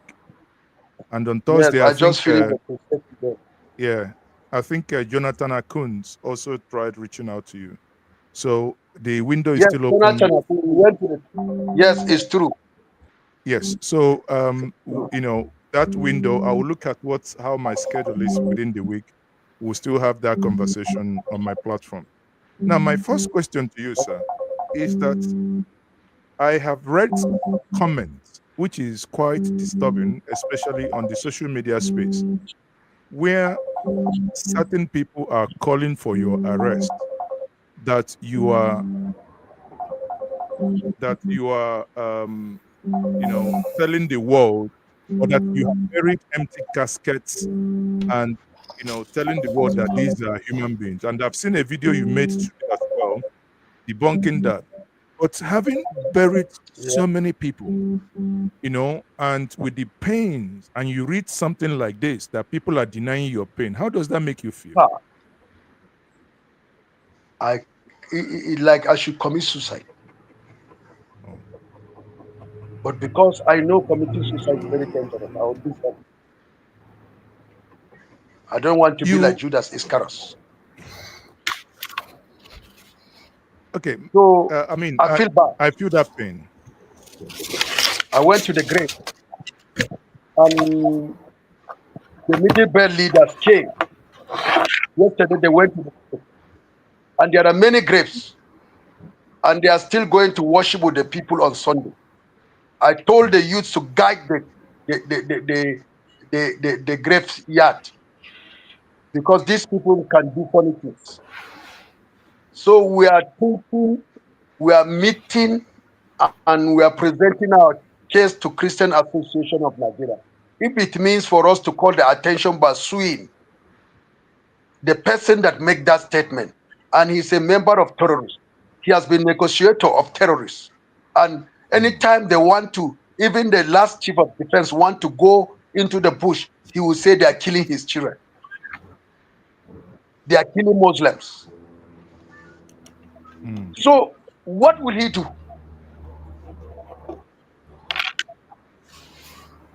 He created this to water down the issue that there is no genocide. But we'll prove to him, and our youths are ready. They'll come and dig the grave before the judge, before other lawyers, including his lawyers. Let them dig the grave. If archaeologists are used in digging graves, ground, other places, we'll ask our youth to dig the grave. We'll open it with SSS, with everyone that is there. Let them see it openly, whether it's a lie that we are burying corpses. That's the only way you can prove this to this type of people. And they know if we are to do it, we are not liars. They know the Christians are not liars. But Islam has liars. They're a bunch of liars. They don't say the truth. It is right from the Quran. They say Jesus was not crucified. It was somebody that was crucified. Liars. So that is where we ought to say, stand up and defend ourselves with the truth. And we know the truth will save us. Even if the truth could not save us, we'll be present before the Lord's feet in heaven. Thank you very much, And sir. that is what we are passing. Thank you very much. Thank you. So my second question to you is, thank you. In one of your interviews, sir, you spoke so highly about the former Minister of Humanitarian Affairs, Betta Edu. You said that you believe that she was, you said you believe she was removed because of the way she came to help you people. Now, I believe yesterday or thereabout, the president sent. Sorry? Absolutely. Okay, but this is my question. That woman. Hold on, sir. I'm coming. I want you to, put that in one. But my question is, yesterday the president sent his aide, Abiodun Aisat, or Esiat, who the Bayo Ononuga earlier today tweeted that she met you and she met others within the region. What was the meeting like, and what help are they offering? Is it quantifiable to what you believe that Betta Edu did to your people and your region? All we want security, one peace, and the government know what to do. And this is what I told them. You know what to do to bring peace. Tell Tinubu to stop pretending. They know what to do that will bring peace. But they are downplaying what Islam is doing for the nation. And that's what I told her. She explained. I told her Tinubu's hands is tight. Because all is after vote. And let me tell you, Christian in Nigeria, we are more than the Muslim in Nigeria. They manipulate the figures of population. That's why 2027, I'm mobilizing Christians all over. We'll bring our vote in one place. Then we shall see how they will escape. And they are afraid. Because they always bring fictitious number. That they are higher than us. Let's play it 2007. You will see what God will do. We know what during census, they will not allow you to enter their house to count their women and their children. They will just give you figure and give something to the officer. And that's all, he moved to the next village. We know how they treat it, but our own.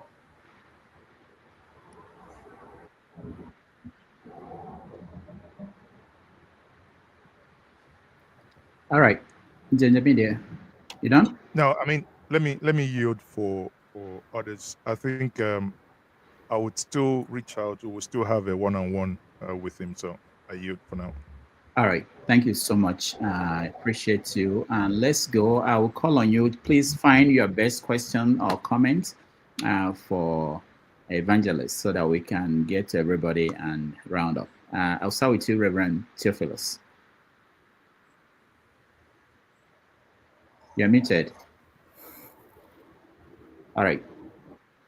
Evangelist Ezekiel Dachoma, I want to thank the Lord so much, for you standing out. I know that what you are doing is the hand of the Lord. And on behalf of the church here in Liverpool, we send, our prayer, encouragement, and greetings.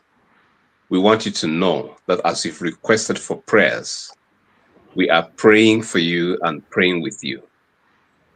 My heart is at home, knowing that I come from that very region, and you have been a great blessing and encouragement, not to me personally, the way you've stood out for the faith that is required for God's people. And the church has sent her support, and I want you to know whatever the Lord lays in our heart will continue to do. And I want to encourage believers wherever you are, in whatever way the Lord lays in your heart, to support our people, our brothers and our sisters. It will go a long way. Like you said, Jesus said, no, whatever you do to the least of this, you did it for me. You did it to me. And that's our prayer. Continue to fight on. The grace of the Lord is upon you, and what he has called you for to stand for will bring glory and praise to him and to the church. And your voice has stirred up many, who could not speak earlier on, but through the boldness that the Lord has given you, there are many voices springing up to stand and speak into what is happening. The Lord knows what is happening, and we believe that help will come by the grace of God. Thank you very much. Pray for me, seriously. All I right. have put money on my head. Anybody that keeps me, then I offer. Thank you. All right. Thank you, Reverend Theophilus. Let's now quickly go to everybody. Make it one question, straight to the question if you can, so that we can get to many people. There are people who are waiting at the other end. All right. Jefferson, you're next.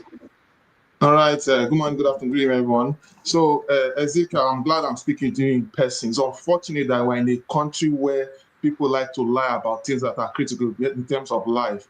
And I want to say it in front of you. God in heaven is proud of you. And we, as Nigerians, are also proud of you for what you are doing. You are a great man. We are not looking for anybody to praise anybody. God will continue to empower you and uplift in whatever you do. So, just like he said, how is the situation so far? I want to know what level of improvement.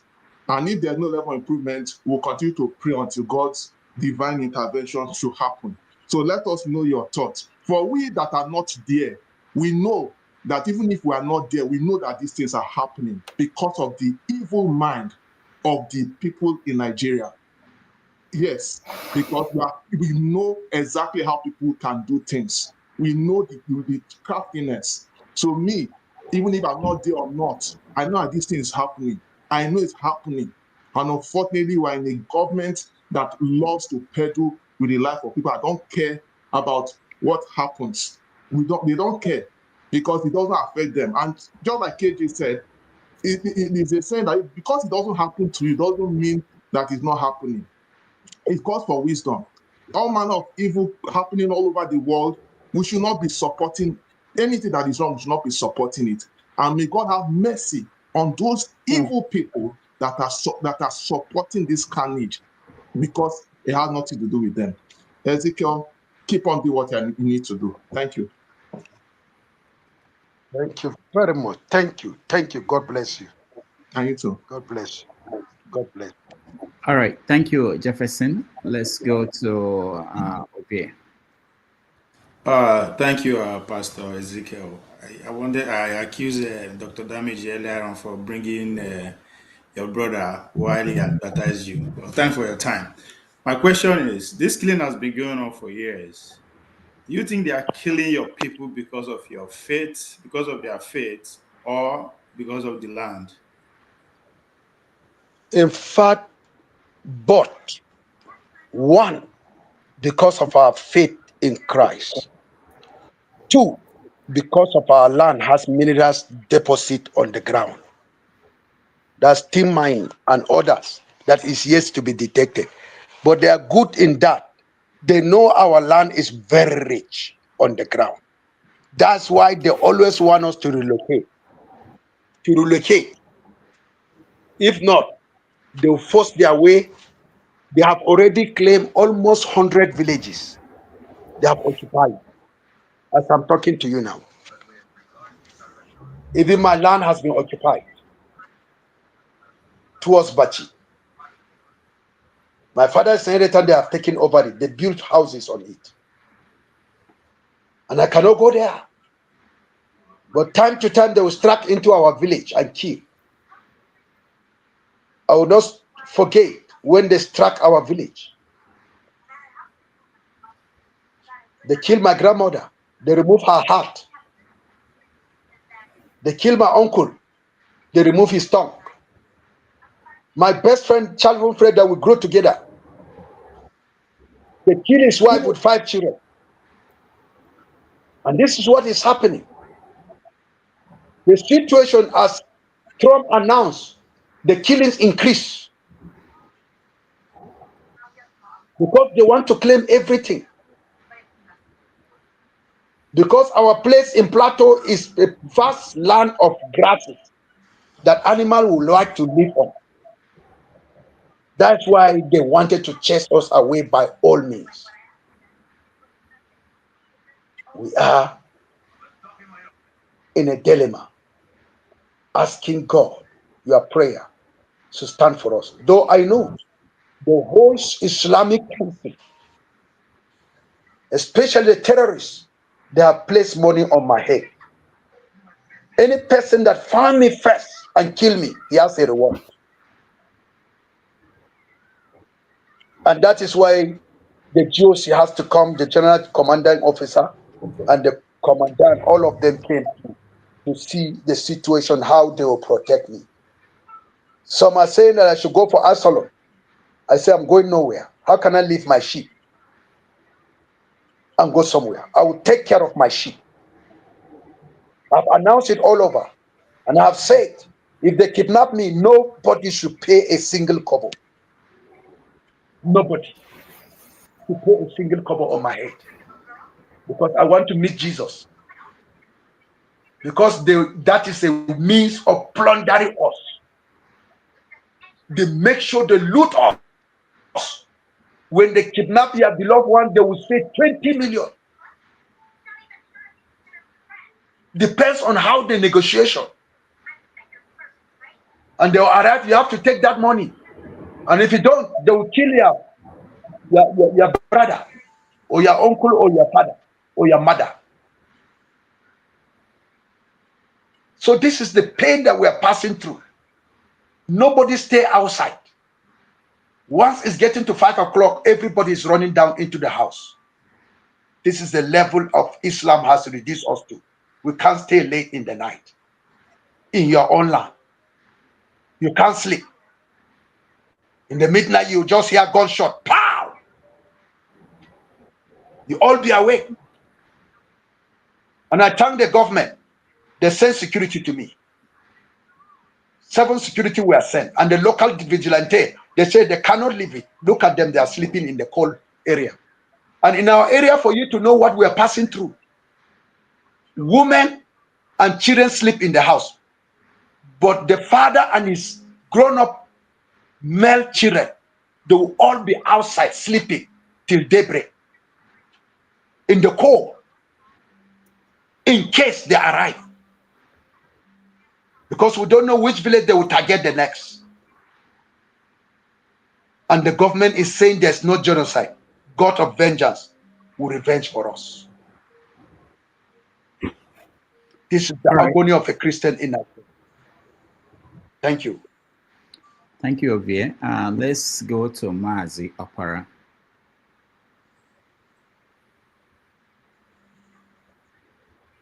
Mazi, you unmute yourself. Good evening, sir. Good evening, Pastor. I lived in Bukuru, Jos. I Bukuru. I live in Bukuru, wow. Jos. Yes, I lived in Bukuru, Jos. I'm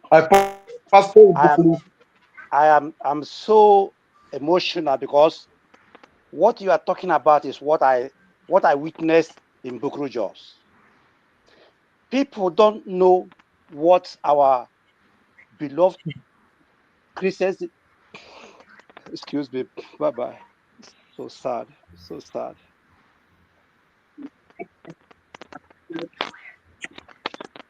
Ha, ha. My brother, God bless. All right. Welcome, first. Sorry, Mazafara. Let's go to Ugwa. Go ahead.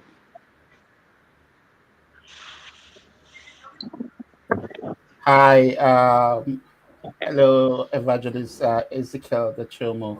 Thank you for coming in today. I really want to thank you for all your effort, for everything you've been doing. Just be rest assured that we know, we see you, and we're praying for you. I've just got a question, and it's in terms of welfare, because I think that's my primary concern now, and I'm sure that's the primary concern of most people, seeing that we don't have any other means to help improve the security. I've just got two questions in one. One is, what plans have you got for those people that have been affected that are not members of the Cocking Church? Is there a means that all the help we can give them will get to them? And then secondly, what is the plan in taking people back to their homes where they've been sacked? I know, of course, there's a need for some sort of security, but I'm just thinking that in order not to lose those lands in the hands of the enemy, there needs to be a plan to get them to back to their land so that they don't lose those lands in the future. What can we do in that regard? Thank you. But in that regard, it's not Cocking Church that have been. When they come to camp, even Catholic, Equa churches, Pentecostal churches, it's in the matter of life and death. There's no thing like differences of denomination. They all land in my house, in my compound, the headquarters of Regional Church Council of Rock. The Reverend Fathers and the women leader of Catholic all over Nigeria, they came to my compound. They saw all of us. They didn't differentiate which one is Catholic, which one is not. Equa came too with their president. So the same thing. Our Pentecostal came too. They saw the group. So with what we have got, we utilize it and zing back some houses. People have gone back. That attack on Christmas Day, they have gone back, and the church that they burned, we have managed to roof it. Only there's no seat. The altar is not correct. It's not finished. And another church in John Village is stranded. They level it with their digger. When they kill, they send the people in John Village. Kai, one Muslim general, Abdul Salam, the man was very angry with what his men do. He's the son of former president of Nigeria, Abdul Salam Abubakar. So the man decided to build 25 houses so that people will go back. And he told the Fulani terrorists, he told them if anything happened to these houses, he will come back personally and set their villages ablaze. That gave hope. Few people have gone back, but there are many houses that are yet to rebuild. And we just thank that man. He's a Muslim, but he has a heart to take care of us. And it's only the church building. They are just worshiping in one of the people's compound. Everybody will go out. So sometimes, if it is a dry season like now, they make the worship under a tree. We are thinking when they came, they leveled the church building to the foundation level. And they cut away with the zincs. And also the roofing wood to the area. This is what they did. So now, if it is Sunday, the people in that village, they will travel a long distance, about 6 kilometers, to attend service in another village. And this is what this is what we are passing through here. My brother, thank you for that question. We All are right. doing our best. We'll succeed. Thank you, Evangelist. Let's go to KJ. Thank you, Ugwa, for that question. KJ, yeah. Okay. Thank you so much, Reverend. We appreciate your being able to, make it. And I don't know if I have question because I have been part and parcel of what is going on. I was one of those who did a story on Dogona Hawa, so I know where you were standing. I've been there. Oh, thank you, thank you, thank you, Yes. thank you. That day of burial, I was there.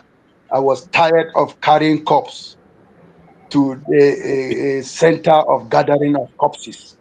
I was Yes. tired. Blood So was all over me. Yes, we appreciate what you're doing. The question, if you ask me to ask a question, I will say, is it that so far, what is the result that the North is getting, especially from, is there any cooperation between the Middle Belt, Benue, Taraba, Gombe, Plateau, and the likes, the Southern Kaduna? I said that, one more thing before you answer, I will give a background to those who do not know Jos. Jos is one of the best piece of land in Nigeria. In fact, sometimes you can be in Jos the only place where it snows sometimes, and it's the coldest part of Nigeria, and it can grow any form of crop from apple to whatever. And I have never seen what you plant in Jos that may not grow. So if you wanted a good harvest of fruits and all that, everywhere, cabbage and all, you go to Jos. Jos is where those things are available. So it's a very rich, fertile land where people want to own. It used to be a very peaceful town. Like I said, I used to go to Miango with my company to go and do retreat. Today, that Miango, that's the oldest resource in Nigeria, has been run down because people no longer go there. Before, you can hardly find space to book to go to Miango rest home. But today, it's a shadow of itself because people are afraid to go there. And so we're not only talking about the economic of the people, running down. We're also talking about the fact that the jobs, that is being provided for farmers, those who farm, have their crops by the way, is no longer even available. So we are dealing with multiple of things here. And Reverend, we thank you. We thank you, and we pray that the world will hear you, and that help will come, in no short time. Thank you so much, and that's all I will say. Thank you. Thank you, KJ, for that. I don't know how much, Reverend, how much time do you still have for us? I don't know, but we have a lot of people joining. I can cut it off at any point. So, forefathers, you're next. Greetings, Dr. Damages. Thank you for having me. Greetings to all the panelists, and special greetings to the Reverend Evangelist Ezekiel Dachoma. Thank you. I've had some of the emotive submissions you've made here today, and I think a lot of people sympathize with what you've gone through and the work you are doing.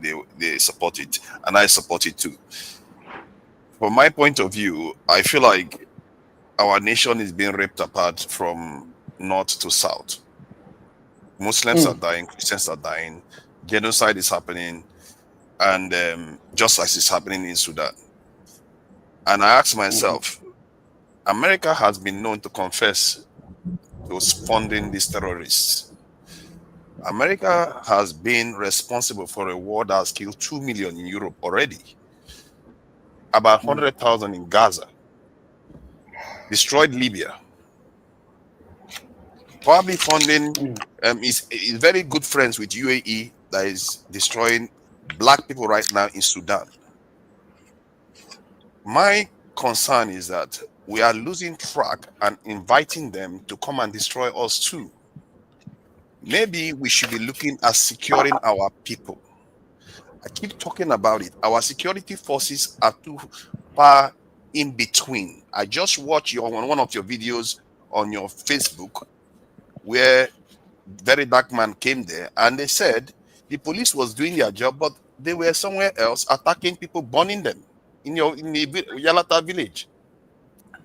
It means that they don't have enough people securing the lands there, and we refuse to do that job.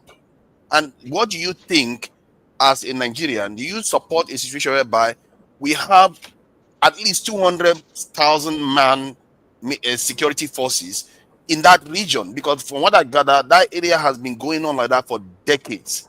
Would you support such a measure to secure that area? Thank you. Because I don't support people coming to bomb us. Okay, thank you. Do you know something? Let me tell you something. When you talk about the Muslims are being killed, the question is by who? By the Muslims. By the Muslims. Do you know why they're killing each other? Let me give you undiluted truth. When they came, as I was telling you before, first priority is to destroy church, to kill as many Christians they can do. Many Christians relocated to the Middle Belt. If you go to rural area in Borno, Katsina, Sokoto, local government, hardly you will find a Christian in that place. So the blood of innocent people that have been killed has reported their case to heaven. Okay. With the prayer that God deliver us, God set confusion among them. The Izala were busy killing the Shia, the Derika. Sometimes they will go to the mosques because of differences of faith. They will wipe them. Secondly, the Fulani took the movement of Ottoman Danfodio. They were busy killing the Hausa people. The inheritance of Hausa people, they grab it, they loot it. The next thing that is happening, right now that I'm talking to you, the ISWAP and Boko Haram are really killing each other in mass around Lake Chad. Everybody want to claim the basin, the Lake Chad basin, for himself. And they are the people that are being used. Why there's mass killing, they don't want to explain. They accepted the Chinese people.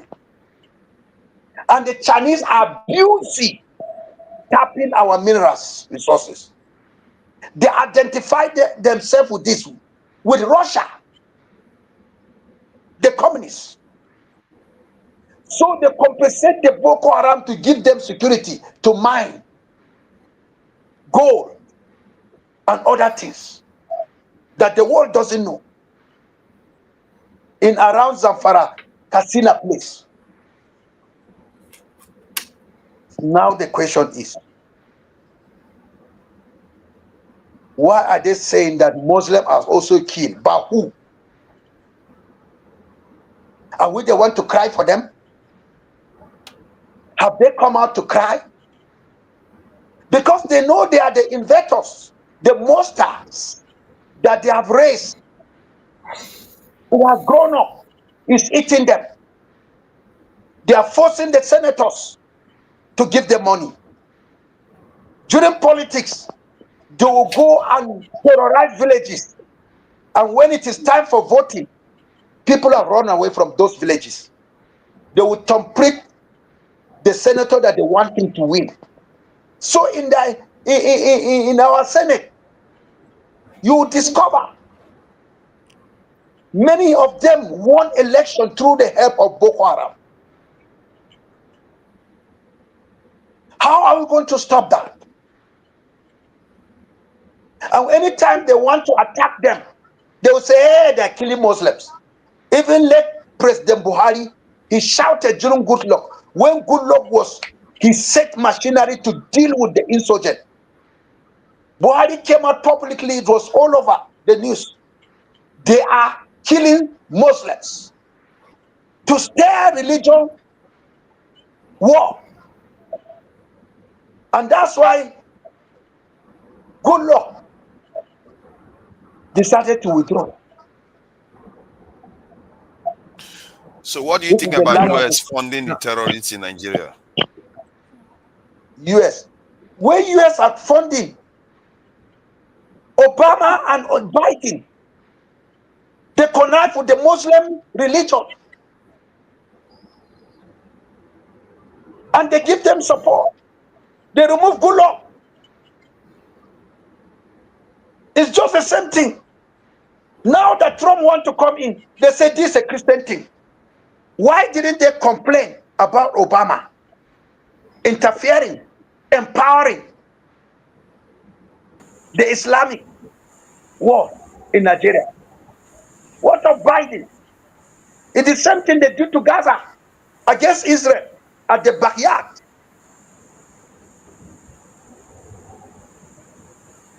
And this is the life that we are in the nation.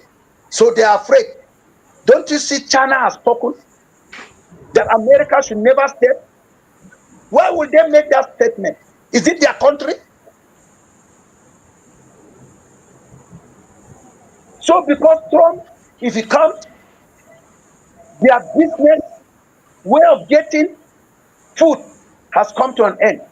The way they are making billions in Nigeria will come to stop. That's why they are wrecking, asking America never to interfere with Nigerian situation. And many of the leaders, the top leaders in Nigeria, they are benefiting from all this mining. Do you think it's easy for them to stop it? No, it's not easy. We're in a dilemma. Thank you, Evangelist. I don't know how much time you still have. James, I will let you ask a question or a comment if you have any, and then we take a break. And when we come back, we will round up with Evangelist Ezekiel. Okay, kindly give my time to Mr. Chin. Maybe he's at work, I don't know. Let him utilize my time. All right. Chin, this is your lucky day. Don't worry, Mr. James. I appreciate you. I have nothing to say today. I'm just here to listen to the man's testimony, not to ask any questions. So thank you so much. Yeah, that being the case, I just want to draw your attention to what I told your brother earlier on. Among the Christian community in northern Nigeria, you should watch out for the moles among you. From the look of things, some of them are leaking information, let me put it that way. Because some I understand are repentant terrorists who converted to Christianity, and they are in your midst. I'm not saying you should suspect all of them, but you should be on the lookout. Thank you very much for your effort. Thank you very much. You are right. We know them. Okay. Some of them came in line of repentance, but they end up picking all what we have to give it to they are all superior in the Islamic world. You know, we have even warned people.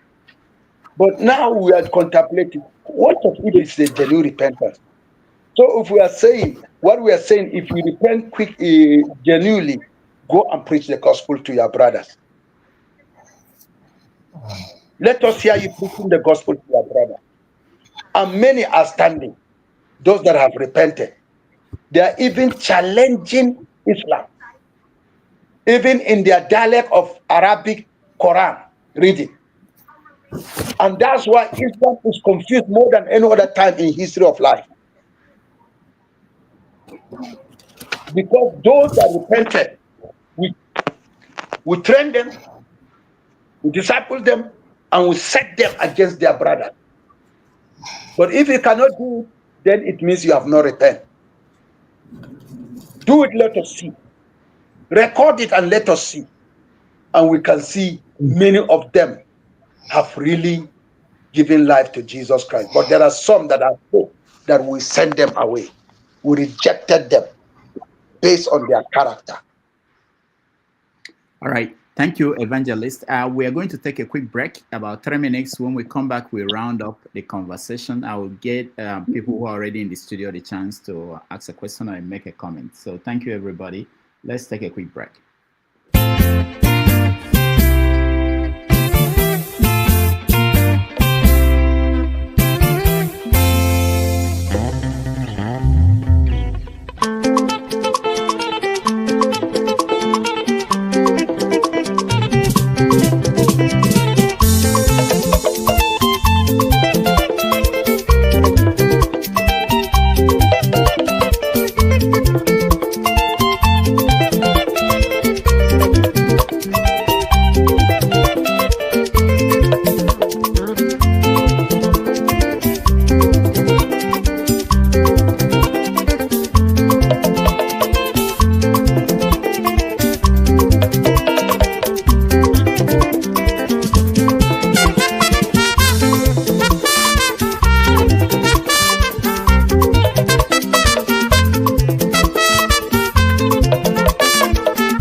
right, welcome back, Yeah, man, everybody, to our again, concluding. then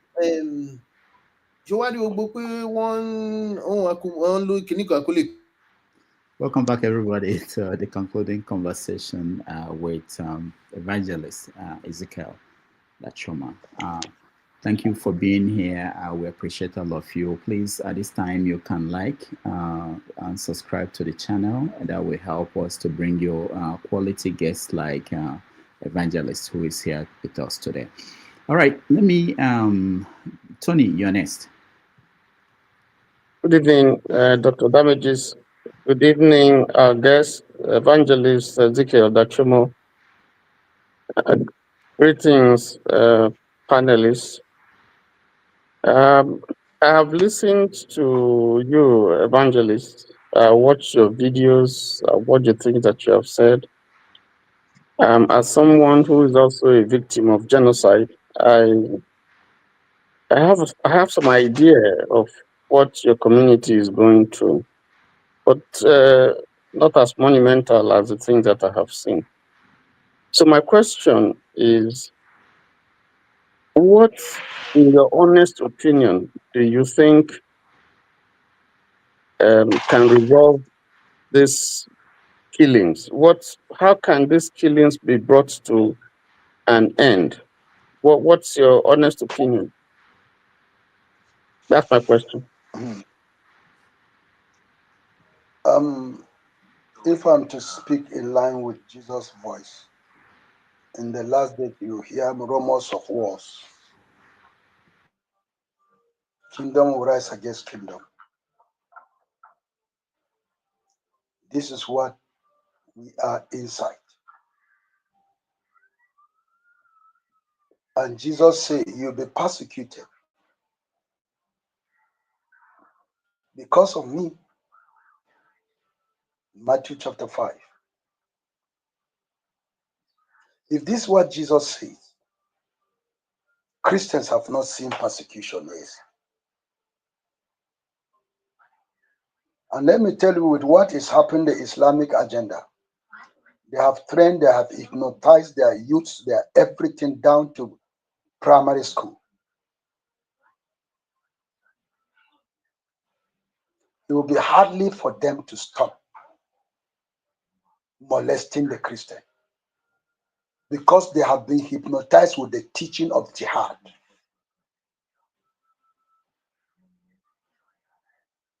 Anytime government will respond, in terms of seeing he's fighting the Muslims.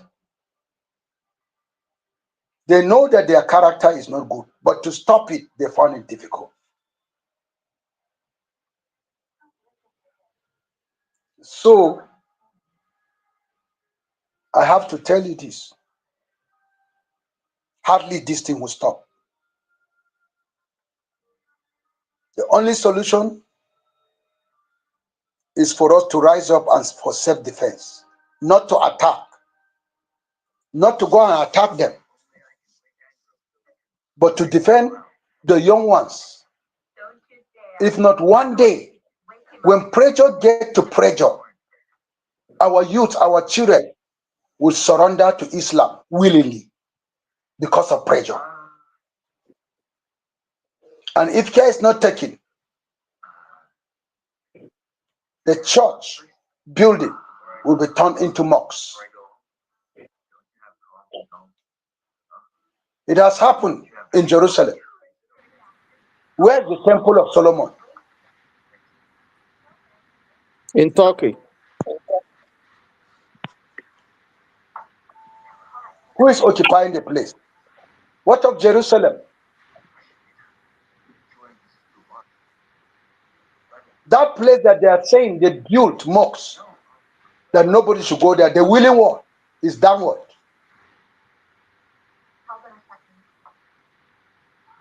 And this is the situation we are inside. And let me tell you, there is a church building that some of our so-called Christians, they sold it to Islam. And it's on social media. And they are boasting that they have bought a church building.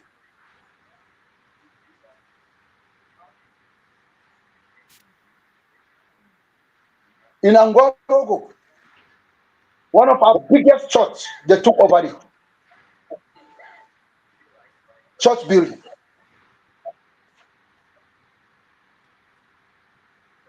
The villages that they have been taken over by Islamic, the Fulani, they reconstruct the church building to mosques. Come and see church chairs at their doorsteps of their houses.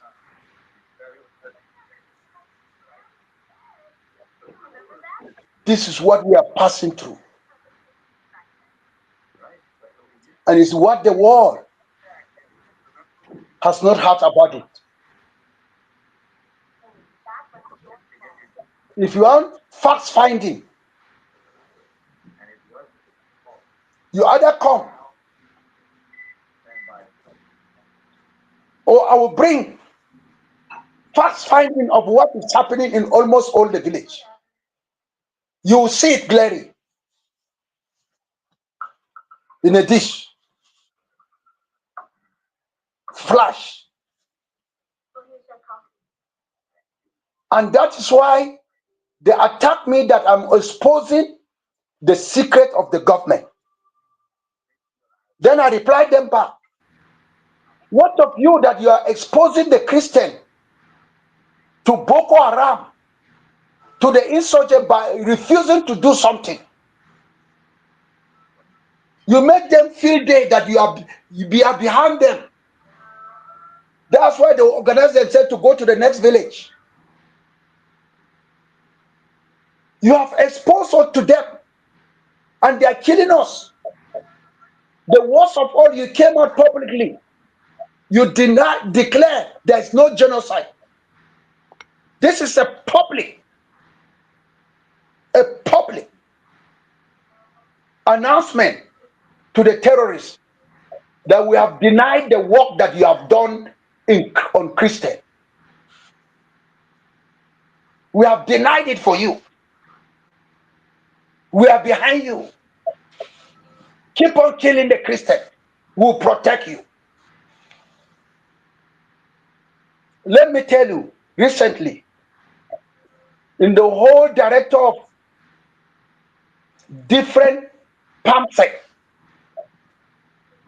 for one to become a head of service in federal, they have to put them to exams. A Christian got 83 vote mark, while a Muslim, a junior pamphlet, got 52. But today the Nigerian government are placing this man upon the Christian, that Tofiakwa, a Christian cannot be the director of PAMSEC.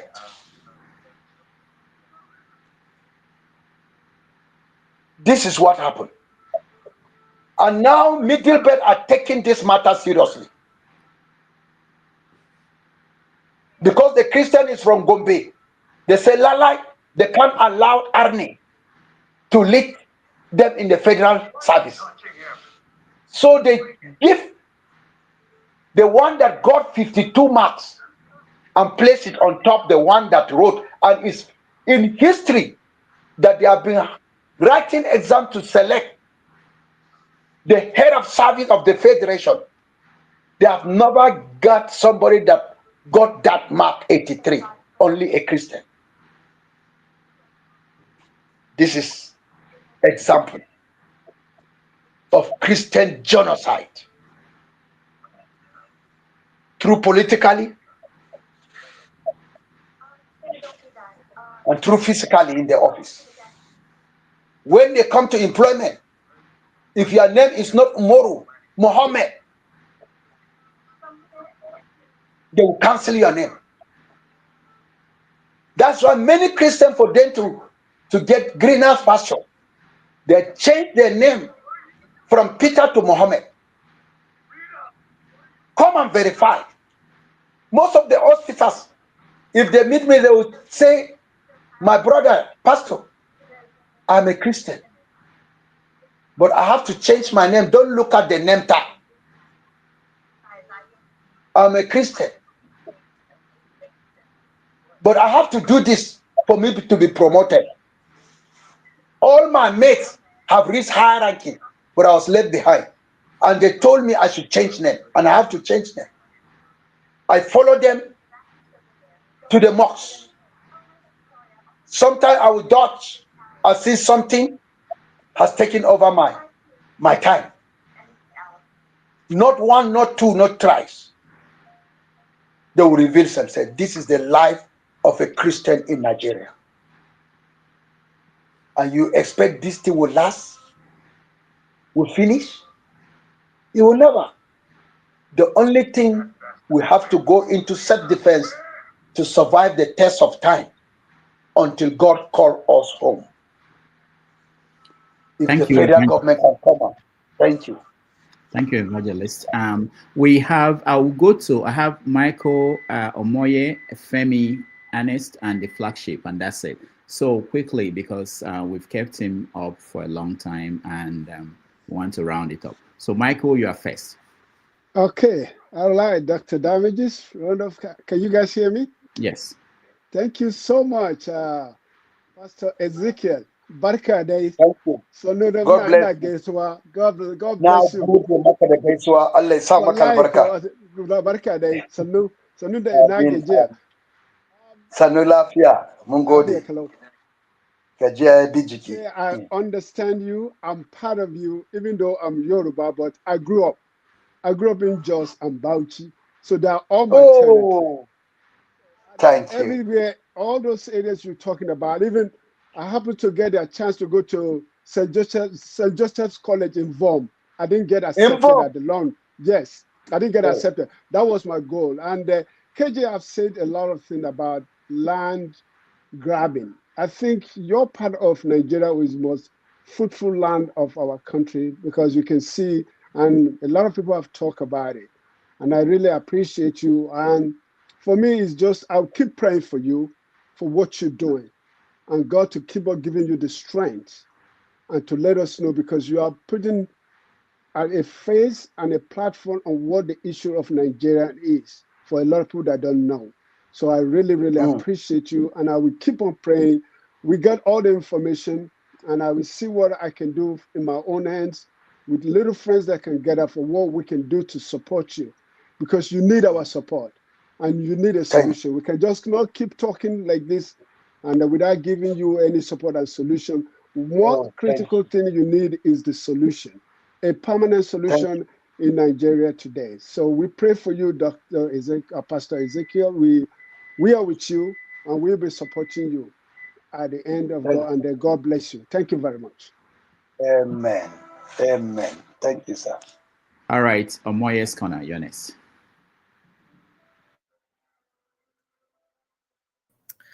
Thank you very much, Dr. Damages. Greetings to everyone. Reverend Dachoma, greetings to you specially, sir. It's an honor to be able to interact with you today. We see you. I just came here to really say quickly, we see you, we hear you, and we're also helping to push your voice further and louder as much as possible. So I did send you a message. Somebody gave me your phone number, and I sent you a message on a WhatsApp. And I also sent something to you in your Access Bank account, the one you shared. I think it was on thank you. Thank you. Thank you. So yeah, thank I just you want you very much, man.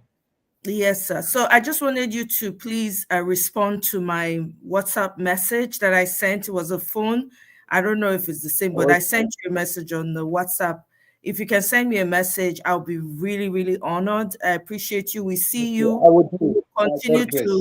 We will continue to push your voice further and, take your fight further and further away. And for those who are not aware, there's a plan for a protest on December 1st at Washington, D.C. on the Capitol Hill. If you are available, please make yourself available so we can have our voices heard, and so we can also assist in pushing this voice further and further so we can get the help that we need. Thank you very much, Dr. Damages. I appreciate it. Thank you, sir. Thank you so much. Let's go to Femi. Femi, you are next. Please, can you hear me? Yes. Can you hear me? Yes. Yeah, go ahead. Okay. Good morning, good afternoon, Pastor. I'll round up with, I'll end my question with specific Muslims in Nigeria. But I'll take off from where forefathers started earlier. Whilst I have my fears about both the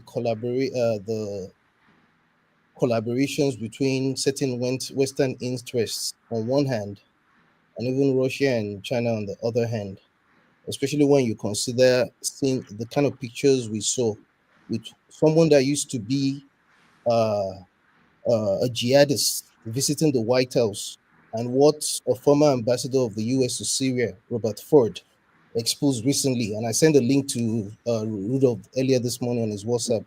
You may have seen that before anyway. Having grown up in Kaduna initially before I moved to Lagos, and I'm Yoruba, as you can tell. Yes, sir. My mom also experienced, for example, the kind of things that you spoke to. So I'm fully aware of all of these things, including what happened post Metasini riots in certain parts of the north. Oh, that's how it started. It was moving from one sect to another. Exactly. And of course, the co-collaboration of the Saudis, mostly Sunni, and the Salafist ideology of Muslims. And also when you now connect it to the fact that there's actually Christian genocide also going on in Syria, the same Syria. Yes. Yeah, and that's why I can't be too trusting of the West as well. Now, my question, having put all of this together, is this: you made mention of, and I hope I heard you right. You made mention of someone that may have been a high-ranking officer from that's a Muslim that kind of helped as well. I hope I heard you right. Yes. My question is, how much of Muslims do you see as well who may also be Fulanis, even if they're few, or could be Hausas or Yorubas or what have you?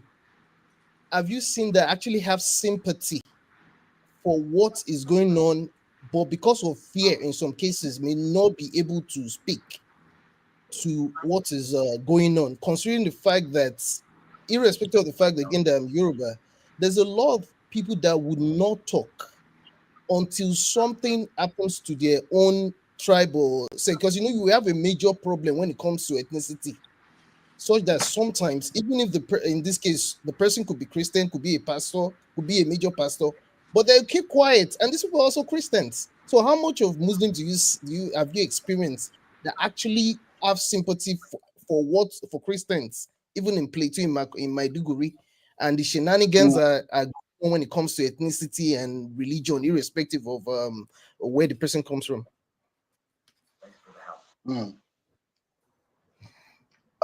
My brother, you see the type of Islamic religion that is going on in the nation is of two different faiths. That of the Yoruba is a different face of Islam. But that of the North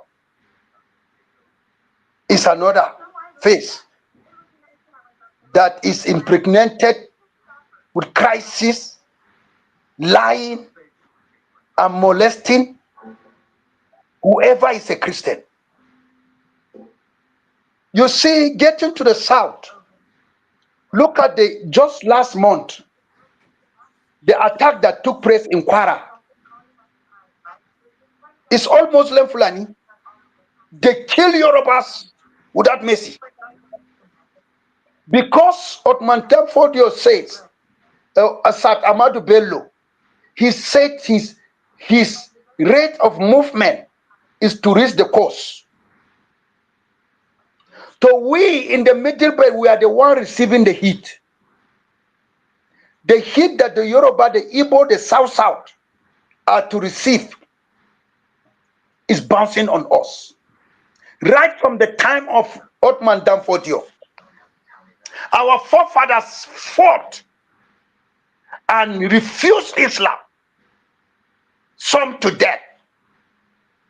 And that's why Islam has not one plateau. They moved downward and deceived Nasarawa state, the lower part. Benue resist them. They couldn't conquer Benue. They moved down to Kwara and they succeeded. They removed the indigenous leader and they put their Fulani leader. This is the movement that we are saying it will be hardly unless all Christians wake up. I was in Lagos on television, News Central. They asked me of this. I'm saying, my Yoruba brothers, you will not know the hate that we are receiving before you. The way you are in unity with the Muslim in the southwest, please extend your unity to us. We are all brothers.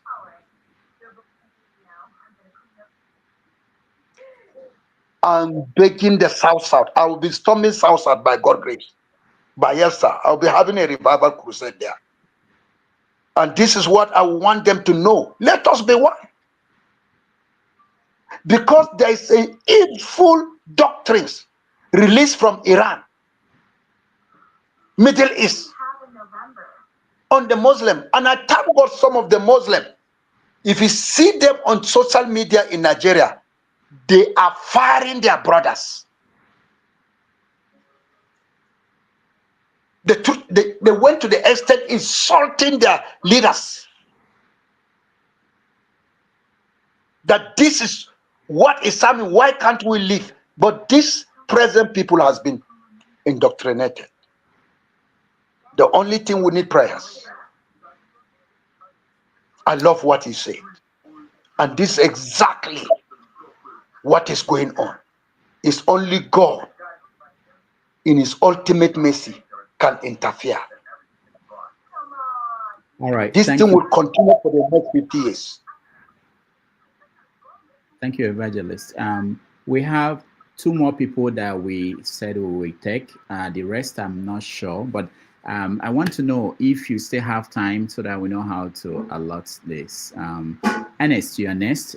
Please go straight to the question because we've exceeded the time we have. Okay, Reverend, I'm sorry for what you people are passing through. And all of us, we used to hear about it and we're also feeling it, even when we are here. So my question is two. Do you think that one pick the just best one? Yeah. Okay. Yeah. So I align with you that there should be self-defense. So I said earlier that Middle Belt need to raise militia to quell Fulani onslaught. They should not wait for the government because the government, they're not doing enough. My question is, do you think that the Tinubu government is accomplice to what is happening in Middle Belt? The Tinubu governor, especially Tinubu, he has a heart concern of what is happening with the Christian. Even his wife was here the day before yesterday. They have concern. But the power to show us love, to stand with us publicly, is weak. Because their hands is tied. The all Muslim always say, we are the one that give you vote. And it's a lie. So we are the one. So you must dance to our tune. And that is why when it comes to issue that is facing us in Middle Belt, he look sideways. Come and see project in the far north. Roads. northeast. But look at the roads in the middle belt. The Islamic in the government, they block it.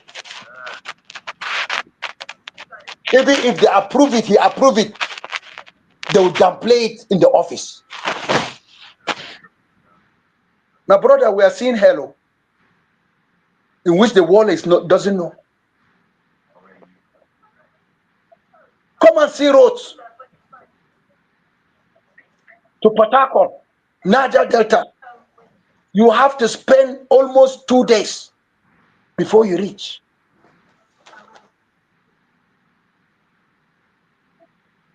To Enugu, to other places, to Lagos.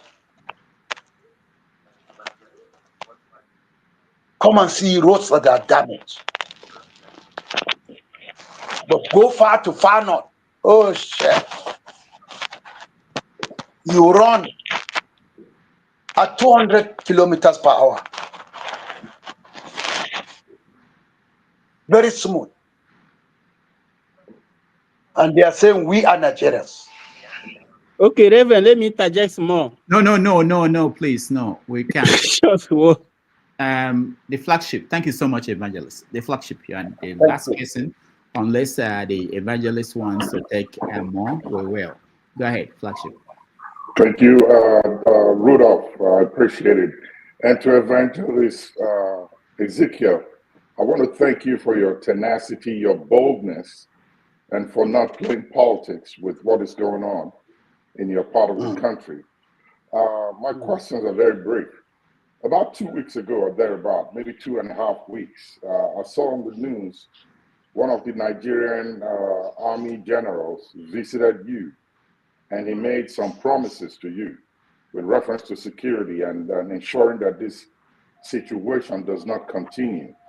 Has anything changed since that visit? And lastly, there is a conflicting, and this is for me, maybe you've spoken about it and I did not hear it. What the media is not able to tell us clear cut in Nigeria is the identity of these terrorists. Do you have any idea if these Muslims are of Nigerian faction or they are indigenous to Nigeria? And if they are not, where do you think they are coming from? And who do you think their sponsors are? Thank you. Thank you, sir. In respect of what you said, the Nigerian press, they have been infiltrated by Muslim terrorists. When it is about the Philistines, they'll blow it hot. But when it is about the Christian genocide in Nigeria, they downplay it and even deny that there's nothing happened. Even when you give them clips, they will destroy the clips. And any person that dare air something without the MD approval or anybody, that's the end of his job. They will sack him. That's Islamic agenda at work.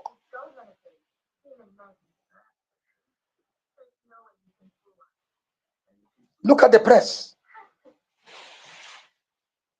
It's only you discover Christian media are the ones that are broadcasting it. But others don't want to broadcast it. They will even change the news to suit them. Like it is in the news in Nigeria that I'm seeking for asylum. That this thing is for money. I say they didn't know that I have been talked to them in the US diaspora. I told them that I can't leave my people. A good shepherd must die for his people. How can I go and stay outside with my family and my people are being killed here? Then I'm a coward. I'm very stupid. I will remain there with them. If death comes, let it be. And this is what you are saying. My brother, pray for us. The news about Nigeria, the press, hardly they will present something that a Christian have done good. They will downplay it. This is what we are facing. And the other question that you said, what did you say? The first one. The general that came to visit with you and made promises about the general. No, it's true. It's all over the Security Council. The news has read, and even the fact findings. They discovered that they have made a meeting in Bauchi. They have made a meeting in some places that my head must be beheaded. That whoever kills me will be rewarded. And Nigerian government is afraid that if anything touches me, it's going to raise chaos. The bloggers there, the whole youths are just meeting. They are warning. They are warning Nigerian government. If anything touch me, there'll be war. If my blood is safe, I'll be in trouble. That's why they came and hold service with me and gave me assurance they will be protecting me. And I saw it. I have about 7 security men with their highly guns, well loaded, protecting me to everywhere I will go. And my local vigilante, they are always here. The youth are protecting me. I even tell them I don't need protection. Jesus will do it, but they say I should follow because anything can happen. That is why they came. They are trying to see that nothing happened to me. Because if anything happened to me, the general officer, commanding officer, will be held responsible. And they don't want that the commander will be held responsible. And then they know American government, they have put an eye on me, that if anything happened to me, they will live to answer the question. And some were trying to call me to leave to go for asylum. I said, no, I will not go anywhere. I will never go anywhere. I will stay here with my people. If they will kill me, let them kill me. But only if I can invite to go to America or anything 1 week, 2 weeks, then I accepted that. I will go and come back. If they want me to give me more facts, because I have more facts that are coming. And in fact, I pray that if the schools and others, they will sue Miyeti Allah, the Muslim ulama, the Supreme Council of Islam, that there is genocide in Nigeria, Christian. If we find people that will help us, it's better for us to pull our case at the International Criminal Court, as South Africa did against Christian, against Israel. We have the facts. They don't have the facts. And they don't have the guts to defend themselves that it is Christian that is killing them in the north. It is Muslim as Muslims. Let them stop their fellow Muslims. But they can't, because nemesis is catching up with them.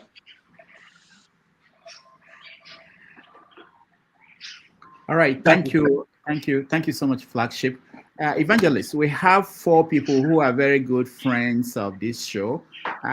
3, not 4, 3 people. If you have the time, I would say they will give their questions together. You take it and round up your thoughts on what we're discussing. But if you don't have the time, we can end it here. It's up to you. Give them the time. Okay, all right. So, Chris, you are next. I have abandoned my dinner till tomorrow. Hello, good evening. I was just coming back from Revival Crusade. Good evening, sir. Thank you so much. Thank you.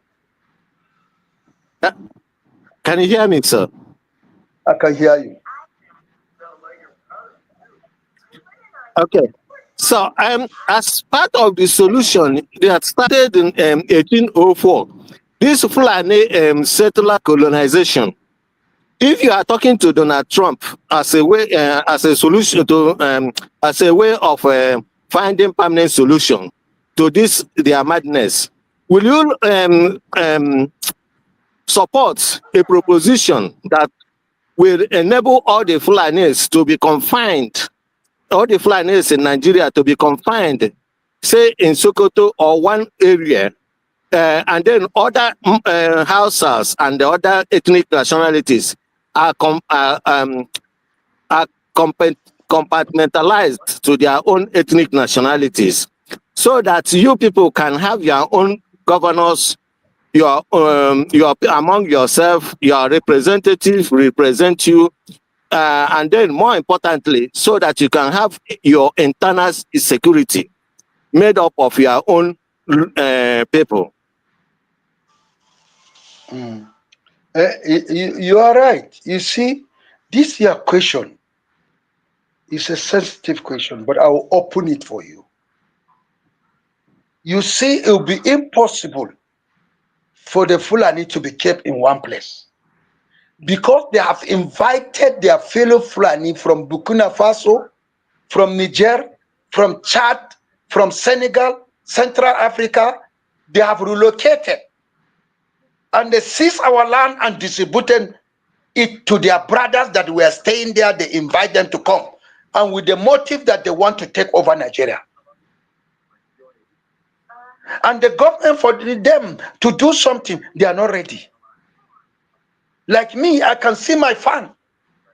They have built houses on it without permission. And when you take it to the government, they will not do anything. And something is happening. If the Fulani men attack our village, before you know it, they will retrieve. An army will come in.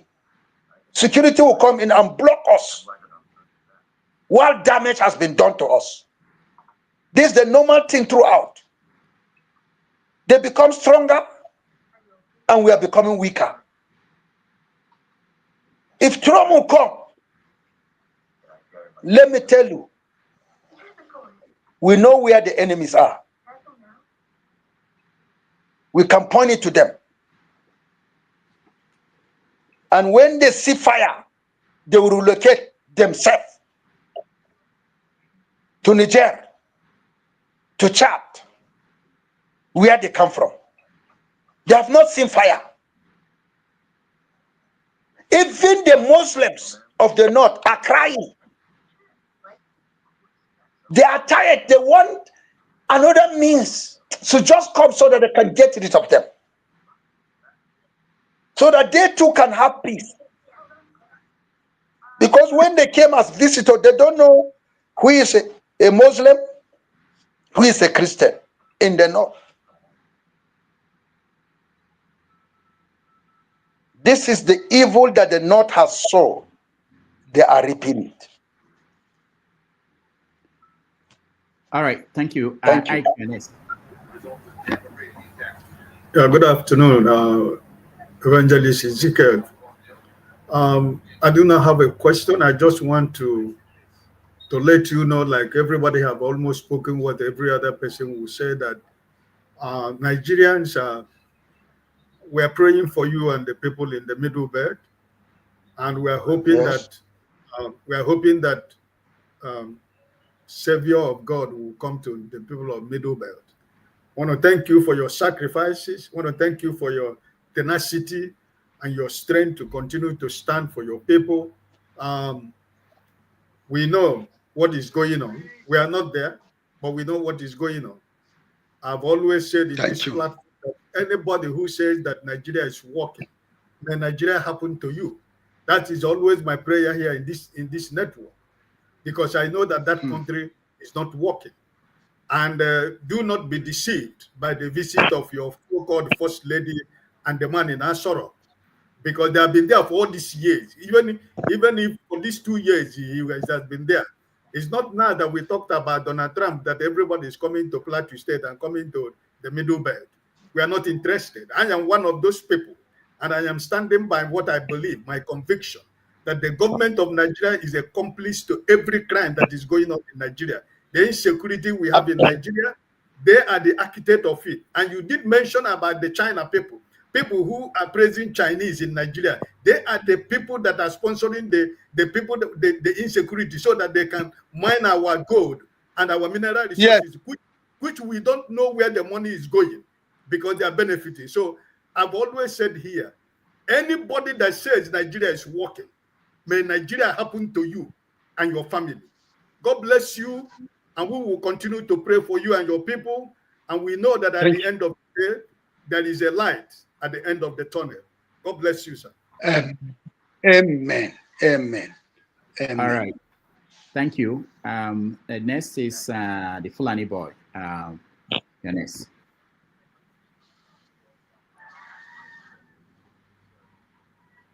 Unmute Hello, yourself. doctor. Yeah, am I on? Yes.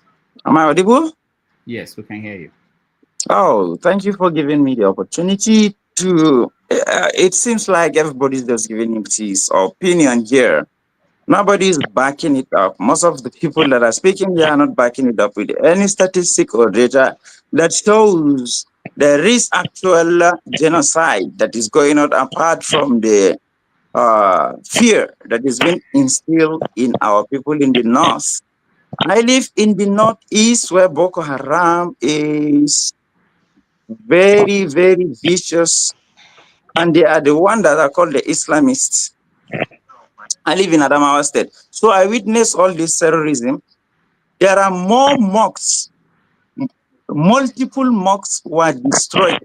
Like, say, if 5 5 churches were demolished, at least 15 mosques were demolished before those 5 churches.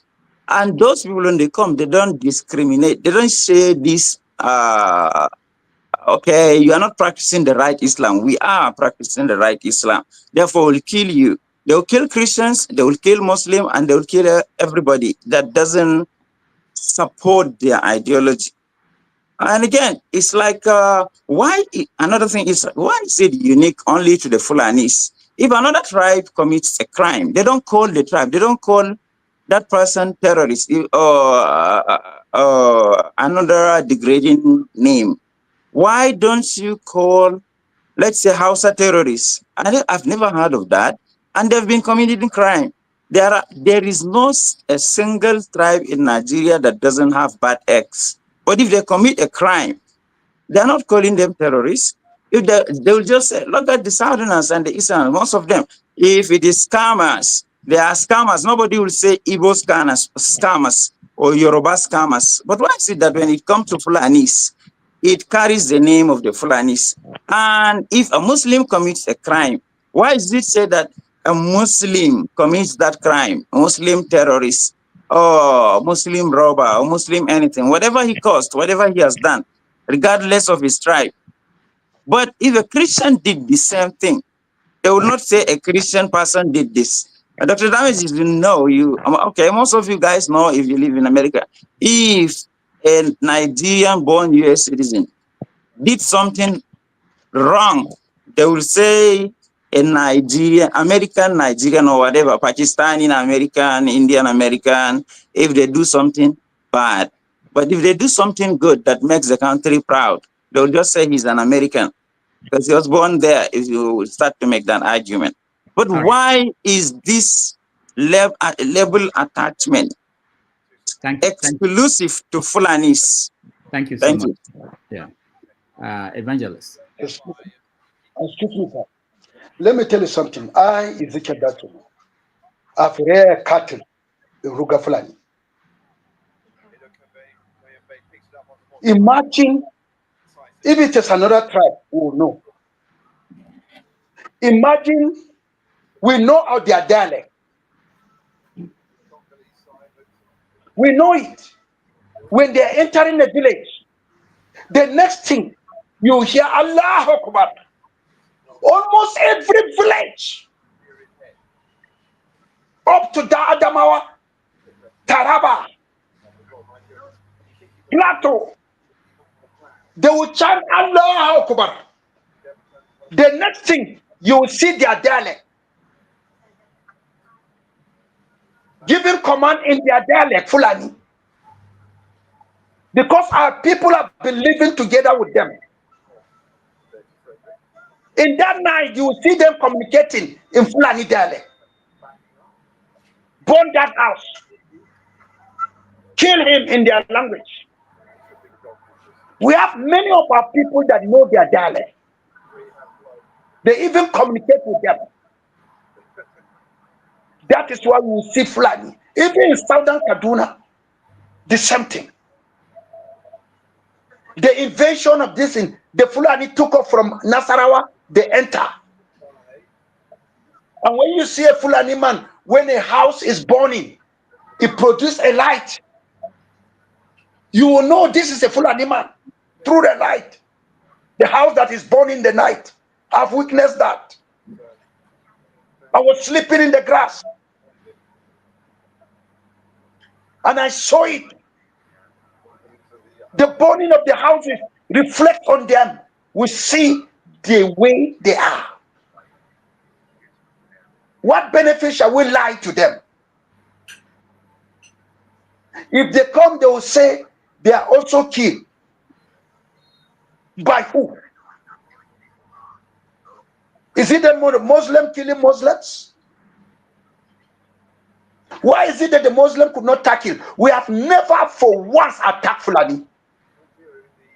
I've told Nigerian government, including the Minister Dachoma, I told her that I'm praying for one day God will approve. We will enter Ruga. And if we enter Ruga, nothing will stop us from speaking our language. That is where they will know it is the Birom people that came. It is the Tarok people that came. Because you have to communicate to others. And this is what they have been doing. We have never been to their side. Like in Kufa village, Ganaro, they killed 85 Christians. No single Muslim was killed. In each state, no pastor want to go there. But the people in that village in Kufa, very close to me here, they stood on ground and come and see who is destroying the cows, our farmland. It is them. As I'm talking to you, go to my Facebook. You will see the crops that they have destroyed. We always supply peace to them, but they supply crisis to us. Why? Why? I've given a Muslim, a Fulani man, a phone to go to Mecca. Is this not love? Many Fulani people during crisis in Bukuru, they relocate to my house. I fed them for 3 days. They were doing Salah in the church, guided by my youth. They occupy my bed while I'm sleeping outside. The women occupy my children's room. The men were occupying the other room, and others were just sleeping at the parlor. Even foodstuff in my house finished. I have to rush to Kaduna with security men. When there was this thing, there was door-to-door coffee. And you see, I went and bought food and bring it to them. My brother, I wish you are here. You don't need somebody to tell you who are the people that attack this village. You will see they are the Fulani. And immediately they attack a village. You hear in Ruga area, they are jubilating, welcoming their heroes. You hear the sound. They will play music, dancing, that they have achieved in killing some of us. And this is what is happening here. What benefit will we lie to them? God will never be happy with us. We have to present the truth, and the truth will set us free. They know who places money on my head. They are the Fulani. Just 1 minute to respond, please. Just one minute. No. Sorry. Sorry. We will have just Okija, just the final comments. You can join us in the after show when we talk, review what happened. But for the final question or comment is Okija. Okija, go ahead. Good evening, all. Evangelist Ezekiel, welcome to the show. Thank you very much for what you have been doing. I followed you on social media, and I want to thank you because if you have not been, shining light on what is happening, nobody has been talking. Nobody has been talking, and because you have been talking, some other people, including the young guy, evangelist, one Yoruba evangelist, he's been talking as well. So people have been talking because you've been talking. Thank you very much for bringing attention to this. Before I, Thank you. Yoruba people are now talking. They are talking to the president to do something. I just love it. Yeah. So before I want to tell the Fulani boy because he asked one question. He said that Igbos, Yorubas, they commit, other crime. Yeah. But just like in Nazis, they were committing crime. Let me explain that one. You see, we have hooligans people in almost every tribe. Yeah. Can you compare the hooligans people in my tribe with the Fulani hooligans people? Yeah. So my tribe we have difficult people. Yeah. We have people that are bad, but happy that you see them moving to go and kill Fulani man. But their youth that they cannot control. I've been challenging the Hardos, the leaders of the district. Why is it that we can calm our people, but you cannot calm your people? Does it mean your people are too big to be calm? The Mieti Allah leader in Berkeley local government was challenging his youth that they should stop this thing. Let us have peace. They kill him this year. I challenge the new Mieti Allah, the leader. I say, who killed the other one? This is the life that is going on. If a Fulani man is very soft, he doesn't want crisis, the same Fulani man will go and lynch him in his own world and kill him. And I've seen it. So, Fulani boy, I've been, if you are listening, I'm going to answer you. When Igbos or Yorubas, they commit crime, they take people's money, it's not a final solution. But when you people go about killing people, taking over the ancestral land, that's a final solution. You are committing the most heinous crime on earth. And it's because of people like you, Fulani boy. That's why Nigeria is, that's why this crime has been going on. We don't learn from history. Evangelists and some other people, they've been talking about, evangelists, your mother, they cut upon her heart and take her heart. They cut upon women's belly and take out the baby. That's what they did to Igbos, before the Civil War. We don't learn from history, and nobody talked. And because we never talked, history keep repeating. Fulanis, they don't want to live with anyone. They want to conquer and rule. Nigeria will never work, and I'm saying it. Nigeria will never work. Before, I was when I was younger. When we talk about breaking up, I say, okay, because of it, I'm a Christian, because I was pro-Christian. I said, because of our brothers in the Middle Belt, we will stay in Nigeria. But now I've become pro-Igbo. Nigeria will never work. Everybody should go home. Everybody should go home. Even if Trump comes and destabilize these people, they will come back. Even if it takes 100 years, that agenda will never die. As long as they keep planting it in their children, Nigeria will never work. So, evangelists, what I'm telling you and your people, you should gather up, take up arms, protect yourself, because Nigerian government will not protect you. I say this. I know Tinubu did not contribute to this, but what I'm trying to tell Tinubu and the people who support him, if people were living in ID camp in Ibadan, if Plateau was like, what has been happening in Plateau was happening in Ibadan, what would Tinubu do since he came to power? What would he do? He would try to rectify it. But because it's Christians, minorities, people, nobody wants to protect. That's why it has been like that. In a country where there is no war, people are living in ID camp. What kind of country is that?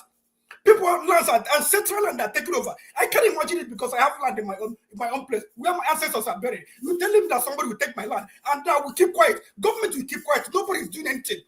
And when you talk about, genocide, people are coming here to talk nonsense. This thing, you are confusing. As evangelists, they are confusing the issue. Okay, this bandit and terrorists that started, recently, they are different from genocide that have been committed against Christians in the Middle West long time ago. Zagon Kataf, before so many other crimes committed against them, taking over their land. Right now in Plateau State, over 35% of the land that belongs to Christians have been taken over by Muslims. There is genocide in Nigeria against Christians. It didn't start today. It started long ago, before the Civil War. They have been killing Christians long time ago. So, evangelists, let your people be prepared. Not Nigerian government will not defend you. You are the only one that will defend your own people. You people will defend yourself. Find out when don't how to get out and defend yourself. Thank you, sir. Don't worry. We have a unity of Southeast, South. Middle Belt will never belong to the North. And let me tell you, our youth, our old men are ready for war. We will never belong to the North. Let them have their North. We have our brothers, the Igbos. We are alliance. Other Christians in other places, they are beginning to join the map. As I'm telling you, nobody, no Christian would like to identify himself with the North. Because the North has been polluted. There is no brotherhood again with their brother. Sadona didn't differentiate who is a Christian and Muslim. As far as you are in the North, he will give you appointment, whether Christian or Muslim. But these fanatical sheikhs, malams that emerge, they are dangerous. They have killed Islam. They have killed Islam. Many Muslims hate Islam because of the fanaticity that is inside. Right now that I'm talking to you in Nigeria. Hadibi, you are here, you watch our social media in Nigeria. You see how clerics are attacking the evildoers that are Muslim, that they have brought crisis. Between Hausa and Fulani, it is the Fulani people that are saying, if there's anything they can do, they can join us to the Middle Belt. They don't want to identify themselves with the Fulani because the Fulani has massacred the Hausa people. In Katsina, in Zamfara, come and see dead bodies. Even in the mosques. That is why if you meet an Hausa man and you want to identify him with a Fulani man, if care is not taken, he will slap you. They invented it. They invited them. Now they cannot sleep in their domain. And they are telling them, why are you killing us Muslims? Look at Christian in Plateau. Go and do the jihad there. This is what we are passing through, my brother. And we'll continue to love the Fulani people because we have many Fulani that are Christians. They are Christians. They are even having their church. That's why the Muslims that are Fulani are wrecking.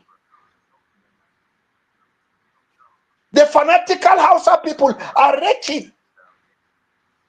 There are good Fulani men. There are good Muslims. But there are bad ones. The good ones, they are not happy with what is happening. In fact, some are even saying they will relocate to come to Middle Belt and be part of the South. Because they don't want to stay in the North. Fanatism is too much. This is what we are passing through in Nigeria. This is undiluted. Just come and prove me wrong. You will see things with your eyes. And that is it. Thank you. Thank you so much, Evangelist, for this wonderful evening, and we appreciate you. Again, I will share the number for those who want to support the work you are doing to help the victims.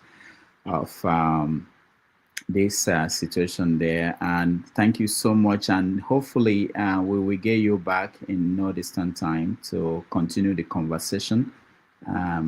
Again, everybody, thank you so much. And we will be back after a break to have a small talk and review of what happened. Again, thank you, Evangelist. Good night. Good night. I will say good night.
right, welcome back, everybody. Thank you so much for hanging in here with us. I hope it's worth the day, the time for you guys and everybody else.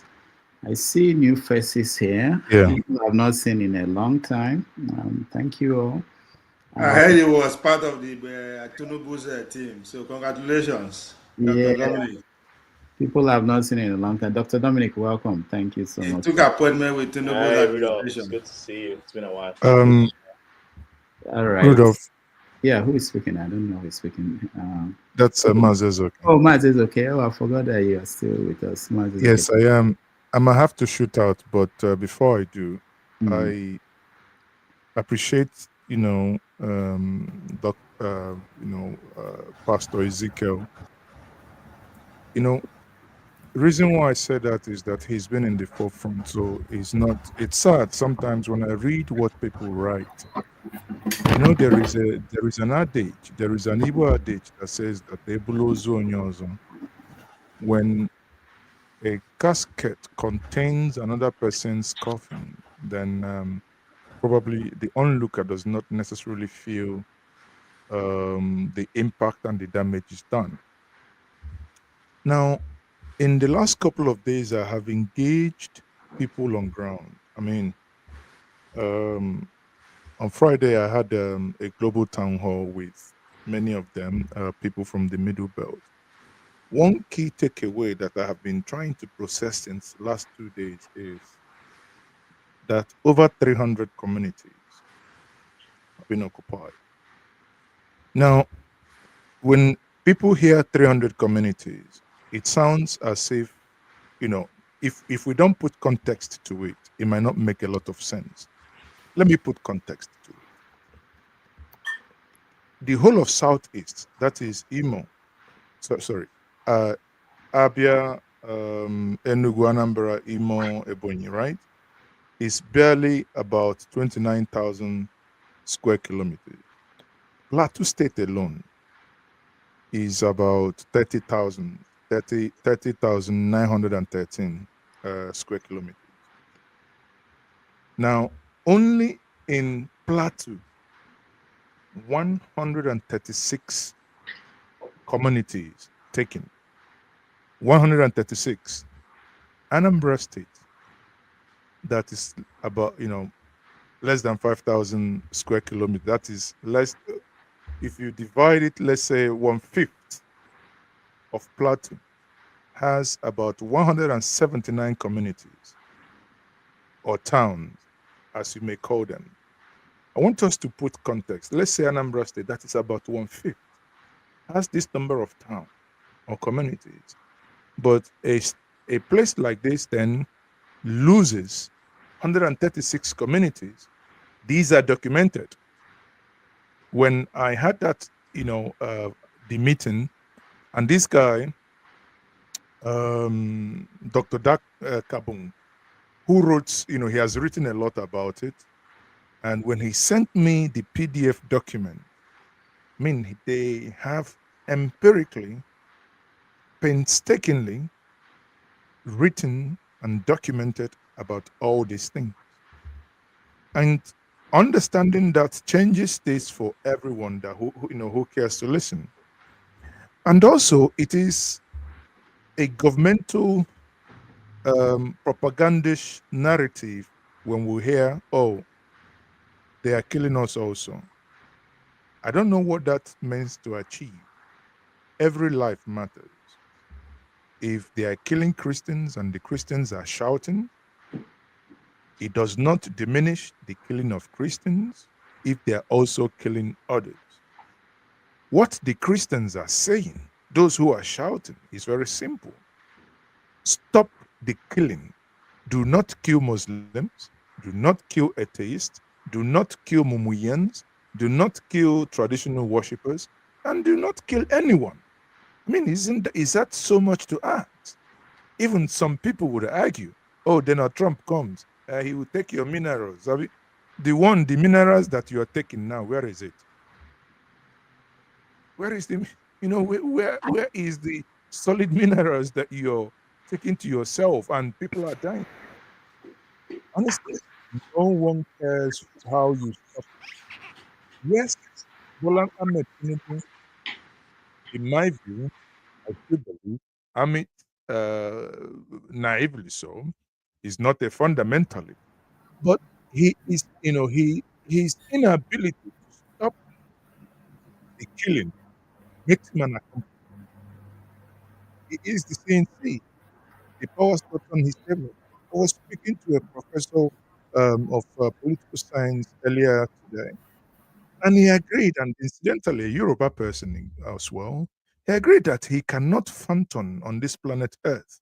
Why he cannot utilize this threat by President Donald Trump to move in and do the needful?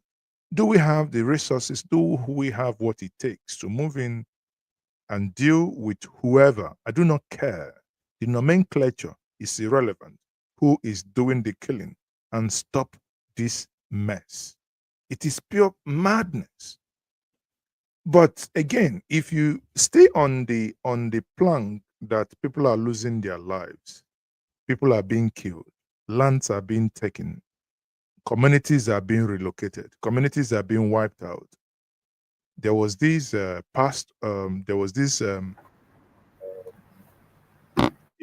I believe, that was honored by President Muhammad Buhari. And the narrative is that he saved about 250 Christians. I say, wow, brilliant. Thank you for doing the needful. Thank you for saving their lives. However, some people are now using that man to drive a narrative to say, yes, he can see he is good. He saved life. I say, wait a minute. Uno momento. Who were those hunting the Christians that he saved? Are we not talking about those individuals? Who are those hunting the Christians that he saved? We should be talking about how did we get to hunt fellow human beings in this place? That is the core message. Yes, it is good that he saved life, risking his own life, but it must concern us more.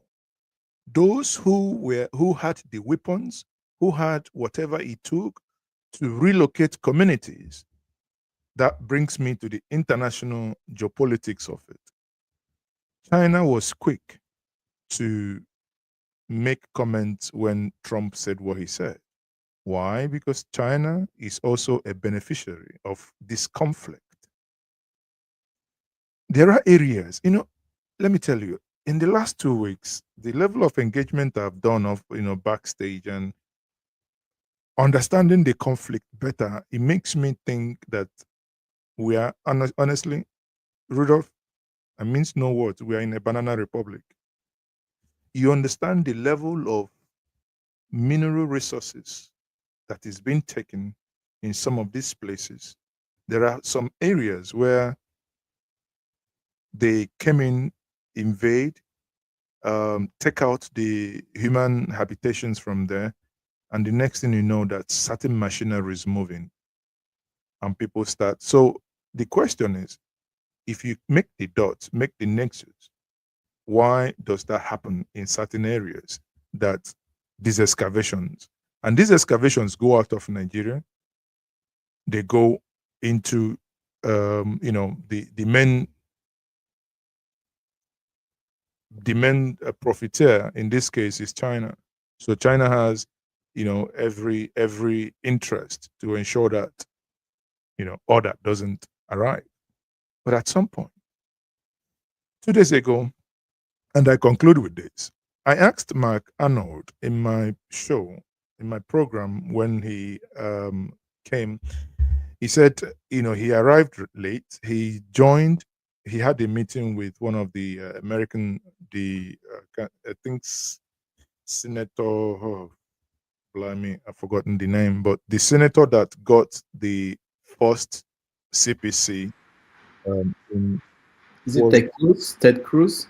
No. Ted Cruz is the second one, but the first senator, I can just grab out his name. Anyway, he had a meeting with him, and what we can all do. What they are saying is that if we do have evidence, this is not just, just go on the internet, yank any material. They're working on getting some of these people who are behind it, a global assets freeze, probably a visa ban and whatnot. Whatever that can stop this, and any of us can help. Let us collectively do something. Because, like I had always argued in Samba, that is Southern and Middle Belt Forum that we founded many years ago, I'd always say that if we in the Southeast, South, and the Southwest, if we think this does not concern us, if Middle Belt, that appears to be the river bank that wages this flood, if it breaks, then the water would have to flood over to you. And if it floods over to you, that's it. That's game over.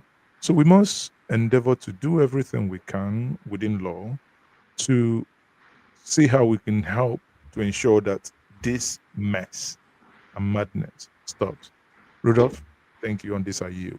All right, thank you, Maz. Dr. Damages, please, I want to 1 second for Njenje, for Maz. Yes. Maz, please. There is something I want to ask you, but it's not for public consumption. Can you give Dr. Damages your email so that I can? No, my number is not hidden. I can give you my number. You call me. You have your email? You prefer email, right? Yeah. Okay, my email it's njenjemedia@gmail.com. Very simple. Gmail. At gmail.com, yeah. Okay. Or Thank you. that's the easiest one. And Dr. Damages, I want to appreciate Njenje Media for quick conversion. 2 weeks ago, he was saying that there was no genocide in Nigeria. So I mean, he's talking differently. No. Now, what we must know, you see, nomenclature matters, and I hate when life is being lost. We go into academic exercise. If the term genocide, again, it remains to be proven, the term genocide. But what we know, everybody knows, is that there is uncontrolled killing in Nigeria. We cannot deny that. If you go back and read what Donald Trump wrote, he didn't use the term genocide. Now, no, we're not talking about hold on. When somebody is crying, if I'm interviewing somebody from the Middle Belt says what is happening here is genocide, I will be an idiot to say that's not your reality, right? But in the legal term, there are processes to say this thing is this, right? Like in Rwanda, international community said it's this. But if you ask me, you kill 2, 3, 4 people in my community, I don't care. I can call it whatever I want to call it. All I am using that word to say, stop the killing. Whether it's 2, 3, 4, that has never been denied, so that we get the things right. The killing of Nigeria in mass quantity is abhorrent and must stop. I mean, demanding that is, I don't necessarily want to get into the nomenclature of what we call it or not. The issue is that it's sickening that every day you think it's abating. It keeps happening, right? These are human beings. It could be any of us. It could be any of our kids. It could be any of our parents. So it has to stop. Okay. All right. Before you go, Njenje, just in case, I want to hear from Dominic, but if anybody has a question or comment for Njenje, I don't know if you have to run, but yeah, Ugwa, go ahead. But if it's Njenje, he has to go. Yeah, thank you, Njenje. I usually follow your platform. I tend to enjoy it most times. I know you don't want to get down into the nomenclature, but just for clarity, I know Tony was here about a week ago, and he gave a clear definition of what a genocide is. And we all know what that definition is. Whether you kill or you forcefully replace, targeted at a particular group of people that identify based on religion, ethnicity, or any form is genocide. So the peculiarity of the Middle Belt, because I come from Middle Belt myself, yeah, even though my village is like 15 minutes walk from Enugu State, but I come from the Middle Belt. I know on good authority that when you come to the Middle Belt, especially around places like Kaduna South, Plateau, Taraba, around that axis, Nasarawa, when you move from 5-6 kilometers, the ethnicity of people change. That's how peculiar they are. So in Plateau State alone, you'll find multiple ethnicities. If you go to Adamawa, you find multiple. In Kaduna South alone, they've got 50 different ethnicities. So, and their villages may not be more than 3 or 4. So if you sack those 3 or 4 villages, that's a genocide. So I want us to look at it from that prism. And those particular group of people with that specific identity cannot be replaced. You understand? Now, you say, oh, now, I understand. Okay, now let's, since we've dragged it here, let me push my point. Who is watching football while we're talking about? Rudolph, you're muted. I'm not sure where that is coming from. I'm trying to figure it out. Someone was watching football. Okay, let me push my argument for clarity here. You know, you kill people in my family, you relocate, I will call it genocide. If you steal my item, right, I will call you a thief. But in the legal terms, the court decides when you're guilty, when you are convicted, if you're convicted or not. In what I'm saying is, I am aware what some Middle Belt group is doing to get this off, that even if it's an international court, to declare that what is happening here is genocide. The moment that happens, this conversation and nomenclature changes. But until then, this argument of people are dying or whatever, do you understand? So it's, there are, and that's why, for instance, that's why Trump is unable to use the word, because in the legal terms, it has not. But the people feeling it in the Middle Belt are telling you this is what is happening to us. And I'm not going to deny that to them, because that is their reality. Do you understand? That is their reality. But beyond that reality, there is also another thing that they are now working on to get that international status, that this crime here is equivalent, because every evidence is there. I just told you about 300 communities in the Middle Belt area, and in Plateau alone, 136. I do not know if, because that is systemic. Someone is systemically replacing people's ancestral home. And I hear that in some areas, in fact, I think one of the things I would do, I would seek permission from the person that sent me that if this can be published, and I'll publish it, the whole material on Njanje Media, because it's mind-blowing, the names of these communities. So this is not kiddie stuff. 136 communities, renamed. Maybe Dr. Damages may not understand it now, in the sense that, imagine somebody comes to Nobi, renames it. You no longer have Nobi. You now have Zaga Nobi. You no longer, you don't have a community again. I mean, it's crazy. To be honest with you guys, it's crazy. All right. You can get the community back if you allow them to change the name, and you have to go and beg and negotiate. Like they expect the people of Benin and Edo to go and beg and negotiate where our artifacts should be situated. This is not budget presentation that is confusing you. Please, calm down. You're right, sir. All right. Thank you. Let me. I know that KJ has a full show. KJ, you still having that? KJ, can you hear me? Yes, sir.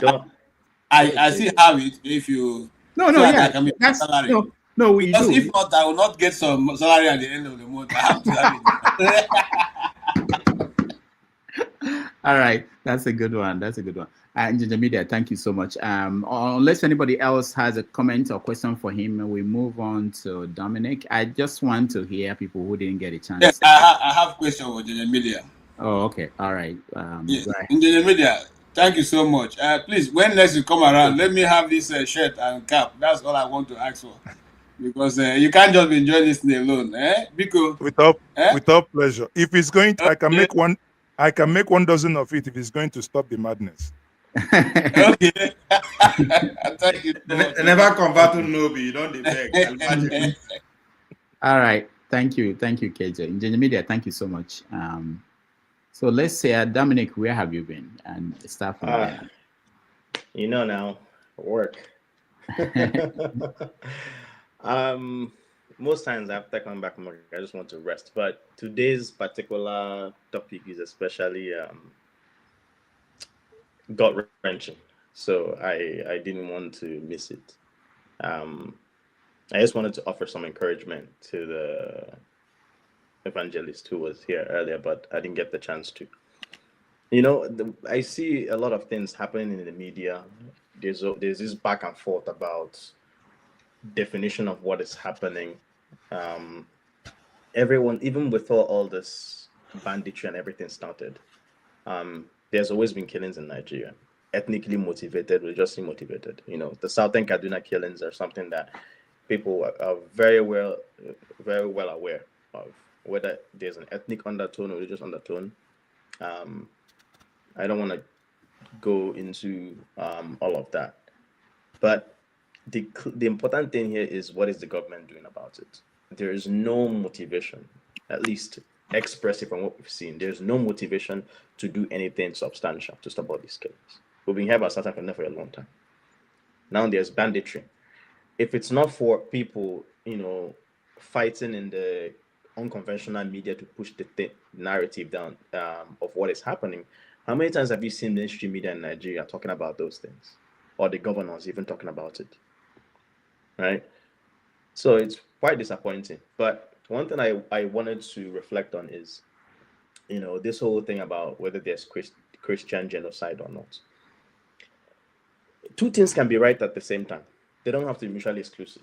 You can have killings that are indiscriminate, that affect, you know, Muslims, Christians, but you can also have a subset of killings that are especially motivated because those individuals have been expressly identified as Christians.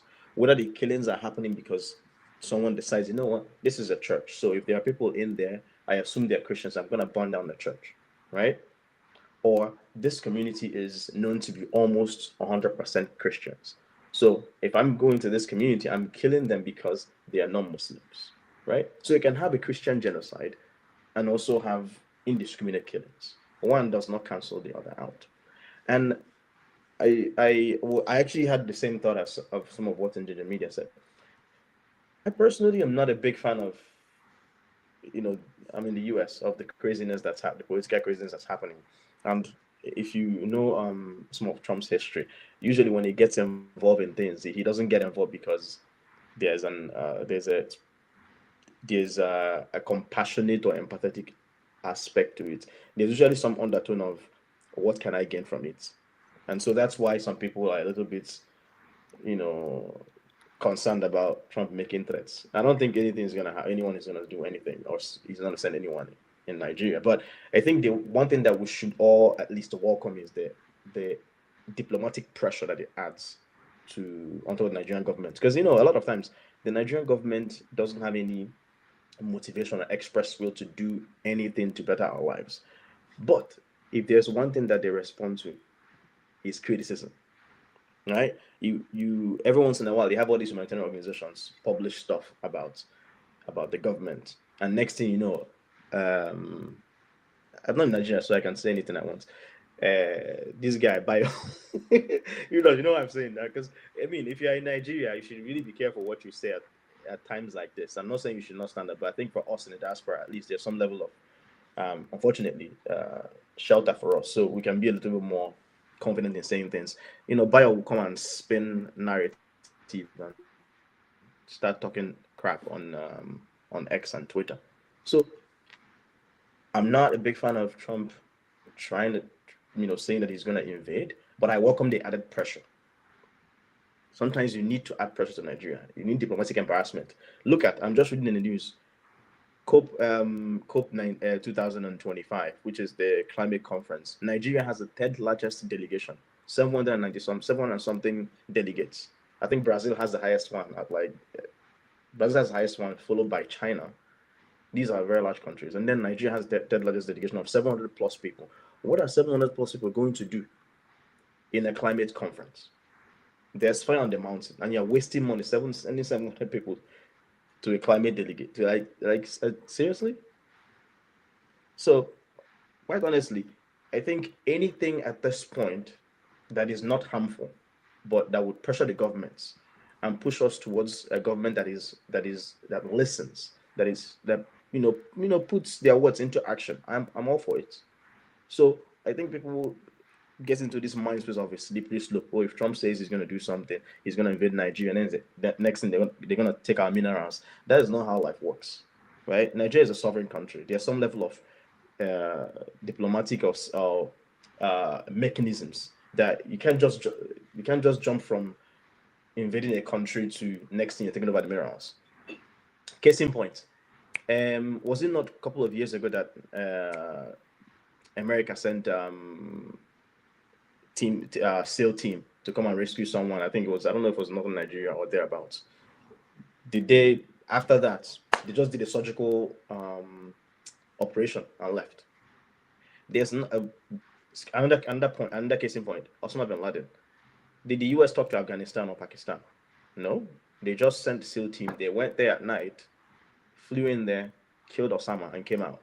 So if the US wants to do a covert operation, they can do that, right? This is all just diplomatic punching that is going back and forth. Especially if you consider the fact that Tinubu and the Nigerian government refused to accept, some of these immigrants that are held in detention.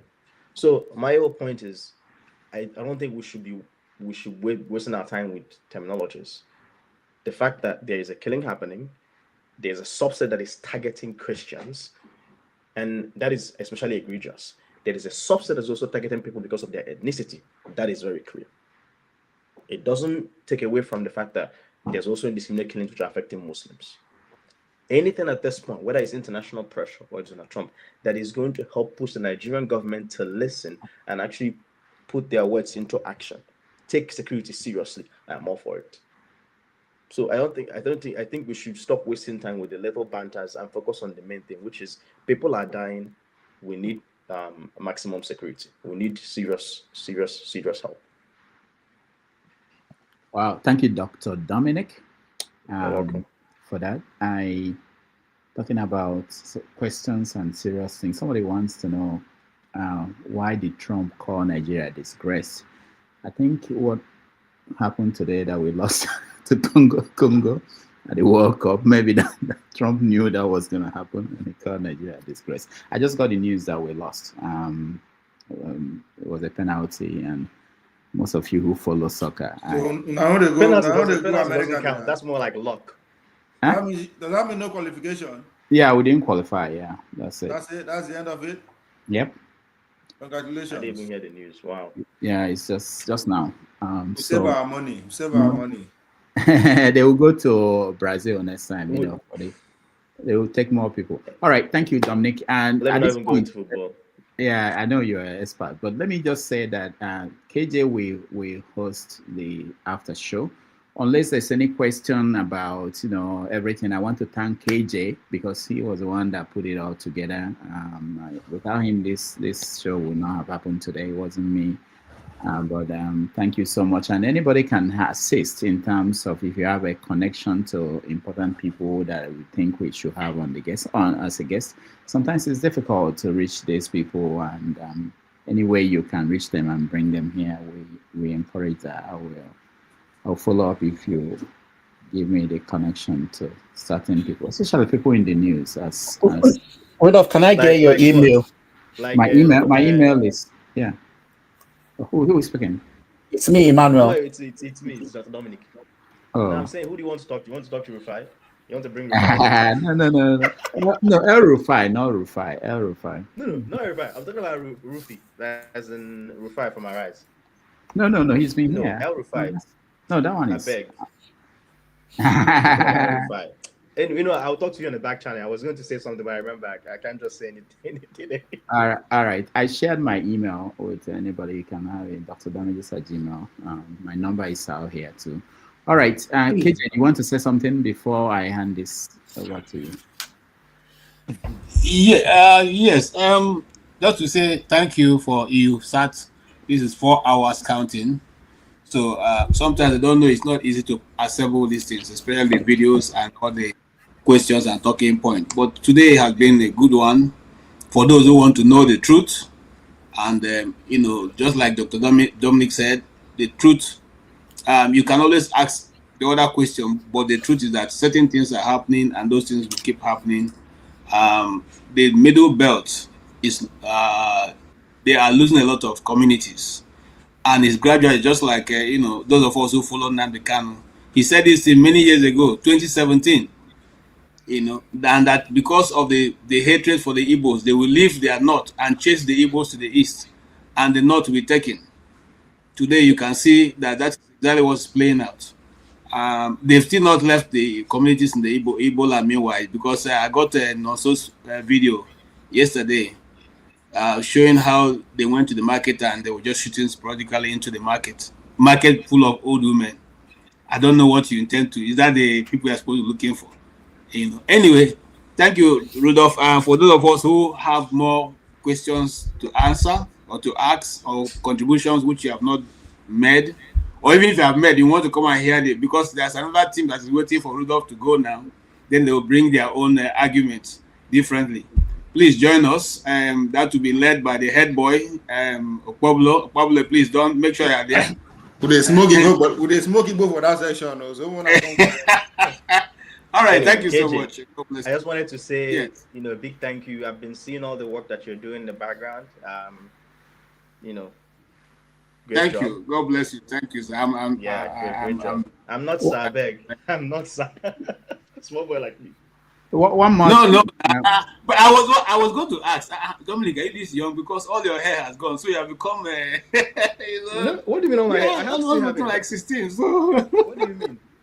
Now you used to be more now. You gotta don't lose weight, I'm more mature now. I don't.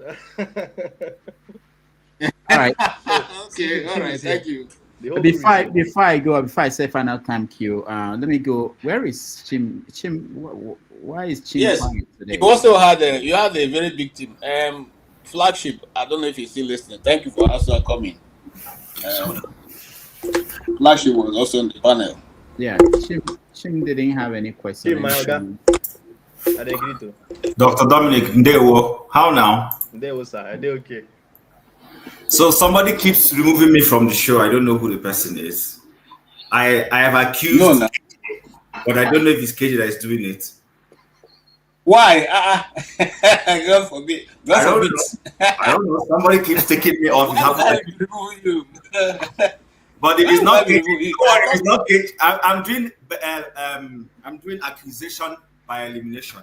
So since it's not you, I know who the next person is. It's not me, by the way. Just say. No, Dominic, I know it's not you. And when the person why won't it be Dominic? Dominic is a moderator. Dominic is not a mischievous person. I bow to you, sir. All right. Let me just thank those that supported us, and also to mention why we gave out the account number of the evangelist is that people can give money directly to him if they wanted to. When you donate money on this platform, YouTube will take 30%.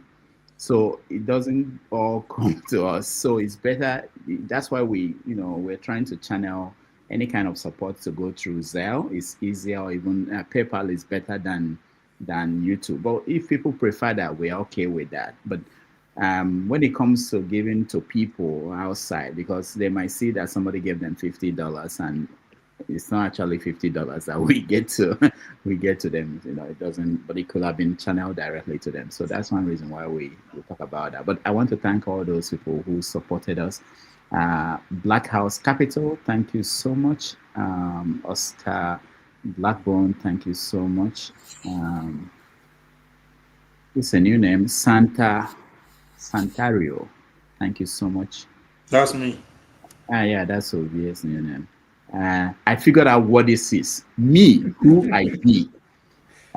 Me, who I be. Thank you so much. I couldn't. Oh, no, this is me. This is me. Me, who I be, and then of course, Brick House Capital. Thank you so much, and I will see you guys next week with a new another guest. Hopefully, we'll get one of the people who are in the news, and we will have a nice conversation. So, start the show with prayer. Even though we are pastors, so don't close the show with prayer. All right.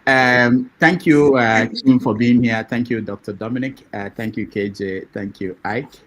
Thank you, Ugwa. Thank you, Okija. Thank you, Tony. Thank you, Ovie, and all the people who watched at home, those who came into the studio. I appreciate all of you. I will see you. Rudolph, one thing. Okay. One day we should really cover what's happening in Sudan. I know it's been like 20, 30 years, but in the last few years, my goodness, and last 12 months, it's like really.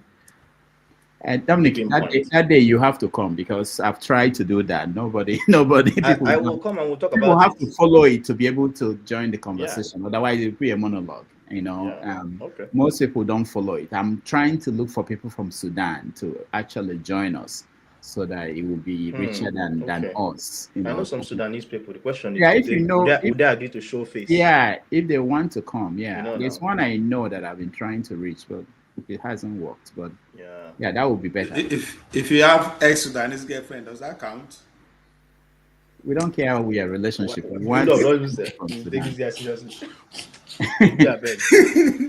All right, thank you, everybody. Let's go and see KJ. KJ, I'll be listening in. If somebody says something dangerous, I'll comment. All right, thank you, everybody. I appreciate all of you.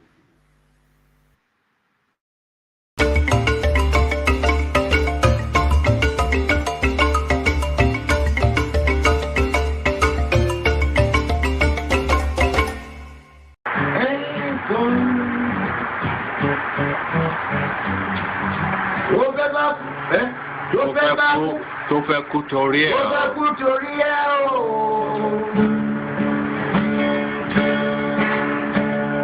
Ọwọ́ ẹni ló ti ṣàánú kọ́. Ayé la fi sílẹ̀ sí. Lọ́nà èyí yóò. Thank you so much for watching. Thank you. Have you subscribed? Yes, you. Have you subscribed? You. Yeah, before you go, click. It's free. Click. That's it. Have you subscribed? You're laughing. Have you subscribed? Have you subscribed? Thank you. Thank you. Thank you. Hey, madam. Thank you so much. I can see you. We have to get to 100,000 subscribers. By the end of the year, how are we going to do that if you don't subscribe? Yes, you. Yes, you're about to click off. Why? Have you subscribed? It's free. If you don't, ask your son, ask your daughter how to. Just one click. Thank you. Thank you. I see you. Aha. Thank you very much. Thank you very much. I'll see you tomorrow.